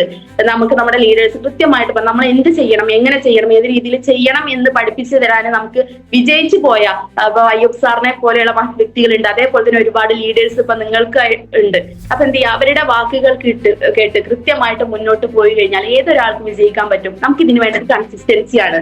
സ്ഥിരത ഇല്ലാതെ ഈ ഒരു ബിസിനസ്സിൽ വിജയിക്കില്ല. ഇന്ന് ചെയ്ത് ഒരാഴ്ച നമ്മൾ വിട്ട് പിന്നെ ഒരാഴ്ച കഴിഞ്ഞ് ചെയ്യുക, അങ്ങനെ ചെയ്ത് കഴിഞ്ഞാൽ ഒരിക്കലും ഈ ഒരു ബിസിനസ്സിൽ വിജയിക്കാൻ സാധിക്കില്ല. ചെറിയ ചെറിയ കാര്യങ്ങളാണ്, പക്ഷെ അത് അടുക്കും ചിട്ടയോടും നിരന്തരമായി കൃത്യതയോടുകൂടി ചെയ്തു കഴിഞ്ഞു കഴിഞ്ഞാൽ എന്താണ്, ഏതൊരു വ്യക്തിക്കും ഇവിടെ അസാധാരണക്കാരനായി മാറാൻ പറ്റും. അത്തരത്തിലൊരു പ്ലാറ്റ്ഫോമിലാണ് നമ്മൾ എത്തിയിട്ടുള്ളത്. പ്രത്യേകിച്ച് ഇപ്പോ നമുക്ക് ട്രെയിനിങ്ങും മീറ്റിങ്ങും ഒക്കെ ഉണ്ടാവും. ഇതൊക്കെ നമ്മൾ പങ്കെടുത്തെങ്കിൽ മാത്രമാണ് നമുക്കിതിൽ വിജയിക്കാൻ സാധിക്കുകയുള്ളൂ. കാരണം നമ്മുടെ കൂടെ വരുന്ന ടീമിനെ ഇന്ന് നമ്മുടെ ലീഡേഴ്സ് നമുക്ക് ഓരോ കാര്യങ്ങൾ പഠിപ്പിച്ചു തരുന്നുണ്ടെങ്കിൽ നാളെ നമ്മുടെ കൂടെ വരുന്ന നമ്മുടെ ടീമിന്റെ ലീഡറാണ് ആര്, നമ്മൾ എന്ന വ്യക്തി. അപ്പൊ അവർക്ക് ഈ ഒരു അറിവ് പകർന്നു കൊടുക്കണം എന്നുണ്ടെങ്കിൽ നമുക്ക് കൃത്യമായിട്ട് ട്രെയിനിങ്ങും മീറ്റിങ്ങും ഒക്കെ കേട്ടെങ്കിൽ മാത്രമേ നമുക്ക് പഠിക്കാൻ സാധിക്കുകയുള്ളൂ. നമ്മൾ ആദ്യം വിചാരിക്കുന്നത് എങ്ങനെ ഞാൻ ഇതേപോലെയൊക്കെ പ്രസന്റ് ചെയ്യേണ്ടേ, അല്ലെങ്കിൽ നമ്മൾ ഇതൊക്കെ പഠിക്കണ്ടേ. പക്ഷെ എനിക്ക് പറയാനുള്ളത്, നമുക്ക് എന്ത് കാര്യം ആദ്യമാണ് അത് പേടി അല്ലെങ്കിൽ അത് പറ്റുമോ എന്നുള്ളത്. പക്ഷെ അത് നിരന്തരമായി ശ്രമിക്കുമ്പോൾ നമുക്ക് പറ്റും. അത്തരം ഇപ്പൊ നമ്മൾ ഉദാഹരണം പറയുകയാണെങ്കിൽ, നമ്മളൊക്കെ ചെറിയ ഫോൺ യൂസ് ചെയ്തിരുന്ന ആളുകൾ, നോക്കിയൊക്കെ ഫോൺ യൂസ് ചെയ്യുന്നത്. പക്ഷെ ഇന്ന് നമുക്ക് ആൻഡ്രോയിഡ് ഫോണാണ്. ഇത് നമ്മൾ എങ്ങനെ യൂസ് ചെയ്യുന്നില്ലേ? ഇപ്പൊ ഞാൻ ഈ ഒരു അച്ചീവ്മെന്റ് പറയാൻ മറന്നോട്ടെ. ഞാൻ ഒരു ഐഫോൺ സ്വന്തമാക്കി. അതിപ്പോ കഴിഞ്ഞ വർഷമാണ് ഒരു 56,000 രൂപയുടെ ഫോൺ ഞാൻ സ്വന്തമാക്കിയിട്ടുണ്ട്. ഇത് ആദ്യം എനിക്ക് ഐഫോൺ യൂസ് ചെയ്യാൻ അറിയില്ലായിരുന്നു, പക്ഷെ ഇന്ന് ഞാൻ അത് സിമ്പിൾ ആയിട്ട് യൂസ് ചെയ്യുന്നു. അപ്പൊ എന്ത് കാര്യം പഠിച്ചു കഴിഞ്ഞാൽ നമുക്ക് പറ്റാത്ത കാര്യം ഒന്നുമില്ല. അപ്പൊ എനിക്ക് എന്റെ സഹോദരന്മാരോട് പറയാനുള്ളത്, നമ്മൾ ഈ ഒരു മേഖലയെ കുറിച്ച് പഠിക്കുക, നമ്മുടെ ലീഡേഴ്സ് പറയുന്ന കാര്യങ്ങൾ കൃത്യതയോട് കൂടി കേൾക്കുക. കൺസിസ്റ്റൻസി ഈ ഒരു മേഖലയിൽ ഉണ്ടെങ്കിൽ മാത്രമാണ് വിജയിക്കുകയുള്ളൂ. പ്രത്യേകിച്ച് സ്ത്രീകളായതുകൊണ്ട് എക്സ്ക്യൂസുകൾ കൂടും. കാരണം എനിക്ക് അറിയാം, കാരണം അവര് ഭർത്താക്കന്മാർ ചിലപ്പോൾ വേറെ ജോബ് ചെയ്യുന്ന ആളുകളുണ്ടാവും. സ്ത്രീകൾ പാർട്ട് ടൈം ആയിട്ട് ഇത് ചെയ്യുന്ന, കിട്ടിയത് ആവുകയാണെങ്കിൽ ആയിക്കോട്ടെ എന്നുള്ള മട്ടിൽ ചെയ്യുന്ന ഒത്തിരി സ്ത്രീകൾ ഉണ്ടായിരിക്കാം. ആ കിട്ടുന്നത് ഇനിയിപ്പോ ഒരു ആഴ്ചയിൽ ഒരു 500 കിട്ടിയാലോ ഒരു 1000 കിട്ടിയാലോ കിട്ടിയത് ആയല്ലോ എന്നുള്ളത്. പക്ഷെ അങ്ങനെയല്ല. നമുക്ക് കിട്ടിയ പ്ലാറ്റ്ഫോം നല്ലൊരു പ്ലാറ്റ്ഫോമാണ്. എനിക്കൊരു അവസരം കിട്ടി. ഒരു പക്ഷെ നിങ്ങളെ വിശ്വസിച്ച് വന്ന ഒരു വ്യക്തിയെങ്കിലും നിങ്ങളുടെ കൂടെ ഉണ്ടെങ്കിൽ കമ്മിറ്റ്മെന്റ് നമ്മൾ കാണിക്കണം. കാരണം നല്ലൊരു മേഖല നമ്മൾ കിട്ടി, നമ്മുടെ കൂടെ വന്ന ആളുകളെ സപ്പോർട്ട് ചെയ്ത് അവർക്കൊരു ഇൻകം ഉണ്ടാക്കി കൊടുക്കുക എന്നുള്ളതാണ് നമ്മുടെ ലക്ഷ്യം. നമ്മുടെ ഇൻകത്തേക്കാളും കൂടുതൽ നമ്മുടെ കൂടെ വന്ന ആളുകൾക്ക് ഇൻകം ഉണ്ടാക്കി കൊടുക്കാൻ വേണ്ടി ഒന്ന് ഇറങ്ങി നോക്കിയാൽ ഓട്ടോമാറ്റിക് നമുക്കും ഇൻകം വരും. ഇപ്പൊ ഞാനിപ്പോ കാറ് വാങ്ങി, 2 വീലർ വാങ്ങി എന്നൊക്കെ പറയുന്നുണ്ട്. എന്റെ സിസ്റ്റർ ഇത് വന്നിട്ട് മുന്നേ XUV ഉണ്ടെങ്കിൽ കൂടി ബിസിനസ് ആവശ്യമാത്ത സെലോരി വാങ്ങി. എന്റെ ഹസ്ബൻഡിന്റെ ജ്യേഷ്ഠന് ഒരു വേഗനറിന്റെ ഒരു വണ്ടി വാങ്ങി, അതേപോലെ കാറ് അച്ചീവ് ചെയ്തു. അതേപോലെ തന്നെ 5 ലക്ഷം രൂപയുടെ മലപ്പുറം ജില്ലയിൽ തന്നെ റോയൽ എൻഫീൽഡ് എന്ന് പറയുക 5 ലക്ഷം വണ്ടിയാണ്. വേറൊരു പേരൊക്കെ ഉണ്ട്, എനിക്ക് വണ്ടിനെ കുറിച്ച് കൂടുതൽ അറിയാത്തത് കൊണ്ട്. ആ ഒരു സൂപ്പർ ബൈക്ക് യൂസ് ചെയ്യുന്നുണ്ട് അദ്ദേഹം. അധികമായിട്ടില്ല അപ്പൊ അച്ചീവ് ചെയ്തിട്ട്, ഇപ്പൊ അടുത്ത അച്ചീവ് ചെയ്തത്. അതേപോലെ തന്നെ ഒരുപാട് 2 വീലർ അച്ചീവ് ചെയ്ത ആളുകൾ, ടോട്ടല് 4ഓളം കാർ അച്ചീവേഴ്സ് എന്റെ ടീമിലുണ്ട്. അതേപോലെ തന്നെ ഒരുപാട് 2 വീലർ അച്ചീവേഴ്സ്. ഫോണ് സാധാരണ ഒരു ഫോണേ യൂസ് ചെയ്യുന്നുള്ളൂ, പക്ഷെ ഒരുപാട് നല്ലൊരു ഫോണിലോട്ട് മാറണമെന്ന് ആഗ്രഹിക്കുന്ന ആളുകളുണ്ട്. പക്ഷെ അവർക്ക് അവരുടെ ജീവിത സാഹചര്യം കൊണ്ട് സാധിക്കുന്നില്ല. എന്നാൽ ഇതിൽ വന്നിട്ട് അവർ അതൊക്കെ അച്ചീവ് ചെയ്യുന്നുണ്ട്. അപ്പൊ നമ്മുടെ കൂടെ വരുന്ന ആളുകൾക്ക് എന്തെങ്കിലുമൊക്കെ രക്ഷപ്പെടണം എന്നുള്ള ആ ഒരു ആഗ്രഹത്തോട് കൂടിയിട്ടാണ് അവർ വരുന്നത്. അതുകൊണ്ട് തന്നെ അവർക്ക് വേണ്ടിയിട്ട് നമ്മൾ എന്ത് ചെയ്യുക, നമുക്ക് വേണ്ടിയിട്ടില്ലെങ്കിൽ അവർക്ക് വേണ്ടിയിട്ട് ഒന്ന് ഇറങ്ങി പുറപ്പെടാൻ തീരുമാനിച്ചു കഴിഞ്ഞാൽ ഓട്ടോമാറ്റിക് നമുക്കും ഇൻകം വരും. കാരണം വിശ്വസിച്ച് വരുന്ന ആളുകൾ ഒരിക്കലും നമ്മൾ കൈവിടരുത്. നമ്മളെപ്പോഴും പറയാറുണ്ട്, അവരൊരു ഒരു വിരല് തരാൻ തയ്യാറ് നമ്മളൊരു കൈ കൊടുക്കുന്നു. അങ്ങനെ തന്നെ ആയിരിക്കണം ലീഡേഴ്സ് എന്ന് പറയുന്നത്. അപ്പൊ അങ്ങനെ നമ്മൾ മുന്നോട്ട് പോയി കഴിഞ്ഞാൽ നമുക്ക് നല്ലൊരു ടീം ഉണ്ടാവും, നല്ല രീതിയിൽ ഡെവലപ്പ് ചെയ്യാൻ പറ്റും. നമ്മുടെ ടീമിനെ നല്ല രീതിയിൽ റീറ്റെയിലിംഗ് കൂട്ടാം. അതായത് 4-6 നല്ല രീതിയിൽ ചെയ്തു കഴിഞ്ഞാൽ ഇതിൽ വിജയിക്കാൻ പറ്റും. റീറ്റെയിലിംഗ് നല്ല രീതിയിൽ നമ്മൾ കൂട്ടണം. നമ്മുടെ വേണ്ടപ്പെട്ട ആളുകൾക്കും കസിൻസിനും അതേപോലെ തന്നെ നമ്മുടെ അയൽവാസികൾക്കൊക്കെ ഉൽപ്പന്നങ്ങൾ നല്ല രീതിയിൽ ഇതിനെക്കുറിച്ച് വിൽക്കുക എന്നുള്ളതല്ല, ഇതിനെക്കുറിച്ച് ഒരു അവബോധം ഉണ്ടാക്കി കൊടുക്കുക. ഈ ഒരു ഉൽപ്പന്നം ഇന്നത്തെ കാലത്ത് ഉപയോഗിക്കേണ്ടത് ആവശ്യകതയെ കുറിച്ച് ഒരു എന്താ പറയാ ഒരു നോളജ് കൊടുക്കുക അവർക്ക്. ഒരിക്കലും നമ്മൾ വിൽക്കുന്ന സേവനക്കാരോ ഒന്നല്ല നമ്മൾ അവർക്ക് എന്താണ് ഇതിനെക്കുറിച്ച് ഒരു അവയർനെസ് ഉണ്ടാക്കി കൊടുക്കുക. എന്നിട്ട് എന്ത് ചെയ്യാ, നിങ്ങൾക്ക് ഇത് വിലക്കുറവിൽ കിട്ടാനുള്ള ഒരു അവസരം ഉണ്ട്, നിങ്ങൾക്ക് അങ്ങനെ വേണമെങ്കിൽ ഉപയോഗിക്കാം. അപ്പൊ ചിലർ പറയും എനിക്ക് അങ്ങനെ വേണമെന്നില്ല, നിന്റെ കയ്യിൽ നിന്ന് ഞാൻ വാങ്ങിക്കോളാം. അങ്ങനെ വേണ്ട ആളുകൾക്ക് എന്ത് ചെയ്യാം, അങ്ങനെ കൊടുക്കുക. അപ്പോ ഇതിനെ കുറിച്ചിട്ടുള്ളൊരു എന്താണ് കവചപ്രാശ്, ഇന്ന് കവചപ്രാശ് ഉപയോഗിക്കേണ്ട ആവശ്യകതയെ കുറിച്ച് നമ്മൾ കൊടുക്കുന്ന ഉൽപ്പന്നങ്ങൾ വെൽനസ് ആണ്. ഇന്നത്തെ കാലത്ത് വെൽനസിന് വളരെയധികം പ്രാധാന്യമുള്ള ഒരു കാലഘട്ടത്തിലാണ് നമ്മൾ ജീവിക്കുന്നത്. അപ്പൊ അതുകൊണ്ട് തന്നെ എന്ത് ചെയ്യാണ്, ഇതിനെക്കുറിച്ച് ഒരു അവയർനെസ് ആണ് അവർക്ക് കൊടുക്കണം. എന്നിട്ട് അവർക്ക് തോന്നണം ഇത് എനിക്ക് ഉപയോഗിക്കേണ്ട ആവശ്യകത ഉണ്ടെന്ന്. അങ്ങനെ നമ്മൾ കൊടുക്കാൻ തയ്യാറാക്കിയ നല്ല രീതിയിൽ അവിടെ റീറ്റെയിലിംഗ് നടക്കും. അതേപോലെ തന്നെ റീപർച്ചേസ്, നല്ല രീതിയിൽ ടീമിൽ റീപർച്ചേസ് വേണം. റീറ്റെയിലിംഗ് ഉണ്ടെങ്കിൽ റീപർച്ചേസും ഉണ്ടാവും. അതേപോലെ തന്നെ റിക്രൂട്ട്മെന്റ് ഏറ്റവും വലിയ വളരെ പ്രാധാന്യമുള്ള ഒന്നാണത്. പലരും പറയും റിക്രൂട്ട്മെന്റ് നടക്കുന്നില്ല എന്ന്. പക്ഷെ ഞാൻ പറയുന്നു, നിരന്തരമായി നമ്മൾ ഒരു കാര്യത്തിന് ശ്രമിച്ചു നോക്ക്, റിക്രൂട്ട്മെന്റ് വരും. നമ്മുടെ കൂടെ ഒരു പക്ഷെ നമ്മളെന്നൊരു വ്യക്തിക്ക് അധികം അല്ലെങ്കിൽ കഴിവോ കാര്യങ്ങളൊന്നും ഉണ്ടാവില്ല. പക്ഷെ നമ്മുടെ കൂടെ വരുന്ന ഒരു വ്യക്തിയായിരിക്കാം നാളെ നമ്മുടെ തലവര തന്നെ മാറ്റുന്നത്. നമ്മൾ ഒരു മന്ദഗതിയിൽ പോയി കഴിഞ്ഞാൽ ശരിയില്ല. നമ്മൾ എനർജറ്റിക് ആയിട്ട് നല്ല രീതിയിൽ ചെയ്യേണ്ട ഒരു ബിസിനസ് ആണിത്. പല ആളുകൾക്ക് എന്താ ആവേശമില്ല. ഈ ഒരു ബിസിനസ് എന്ന് പറയുന്നത് ആവേശത്തിന്റെ ബിസിനസ്സാണ്, ചാടി ചെയ്യേണ്ട ബിസിനസ്സാന്ന് പറയും ലീഡേഴ്സ്. എന്ന പോലെ നമ്മൾ എന്ത് ചെയ്യുക, നല്ല രീതിയിൽ കോൺഫിഡൻസിൽ നിങ്ങൾ ഈ ബിസിനസ് എന്ന് പറഞ്ഞു നോക്കിയേ. നമ്മൾ ഇന്ന് പറഞ്ഞ ബിസിനസ്സിൽ വരാത്ത ആളുകളുടെ മുന്നിൽ നമ്മൾ ഈ അച്ചീവ്മെന്റ് ഒക്കെ ഉണ്ടാക്കിയിട്ട് അവരുടെ മുന്നിൽ പോകുമ്പോൾ ഒരു 3 വർഷം കഴിഞ്ഞാലും 4 വർഷം കഴിഞ്ഞാലും അവര് നമ്മുടെ കൂടെ വരും. കാരണം എന്റെ തന്നെ ഒരു അനുഭവം എന്ന് പറയുന്നത്, ഒരു 1.5 വർഷത്തോളം എന്നെ ഫോളോ അപ്പ് ചെയ്തിട്ടുണ്ട് മല്ലിക മേഡം എന്ന് പറയുന്ന ഒരു വ്യക്തി. 1.5 വർഷത്തോളം ഫോളോ അപ്പ് ചെയ്ത്. കാരണം മേഡം പറയാറുണ്ട്, ഞാൻ എന്റെ ലിസ്റ്റിലുള്ള ഒരു പേരാണ്, ഫസ്റ്റിലുള്ള ഒരു പേരാണ് നിന്റെ പേരെന്ന്.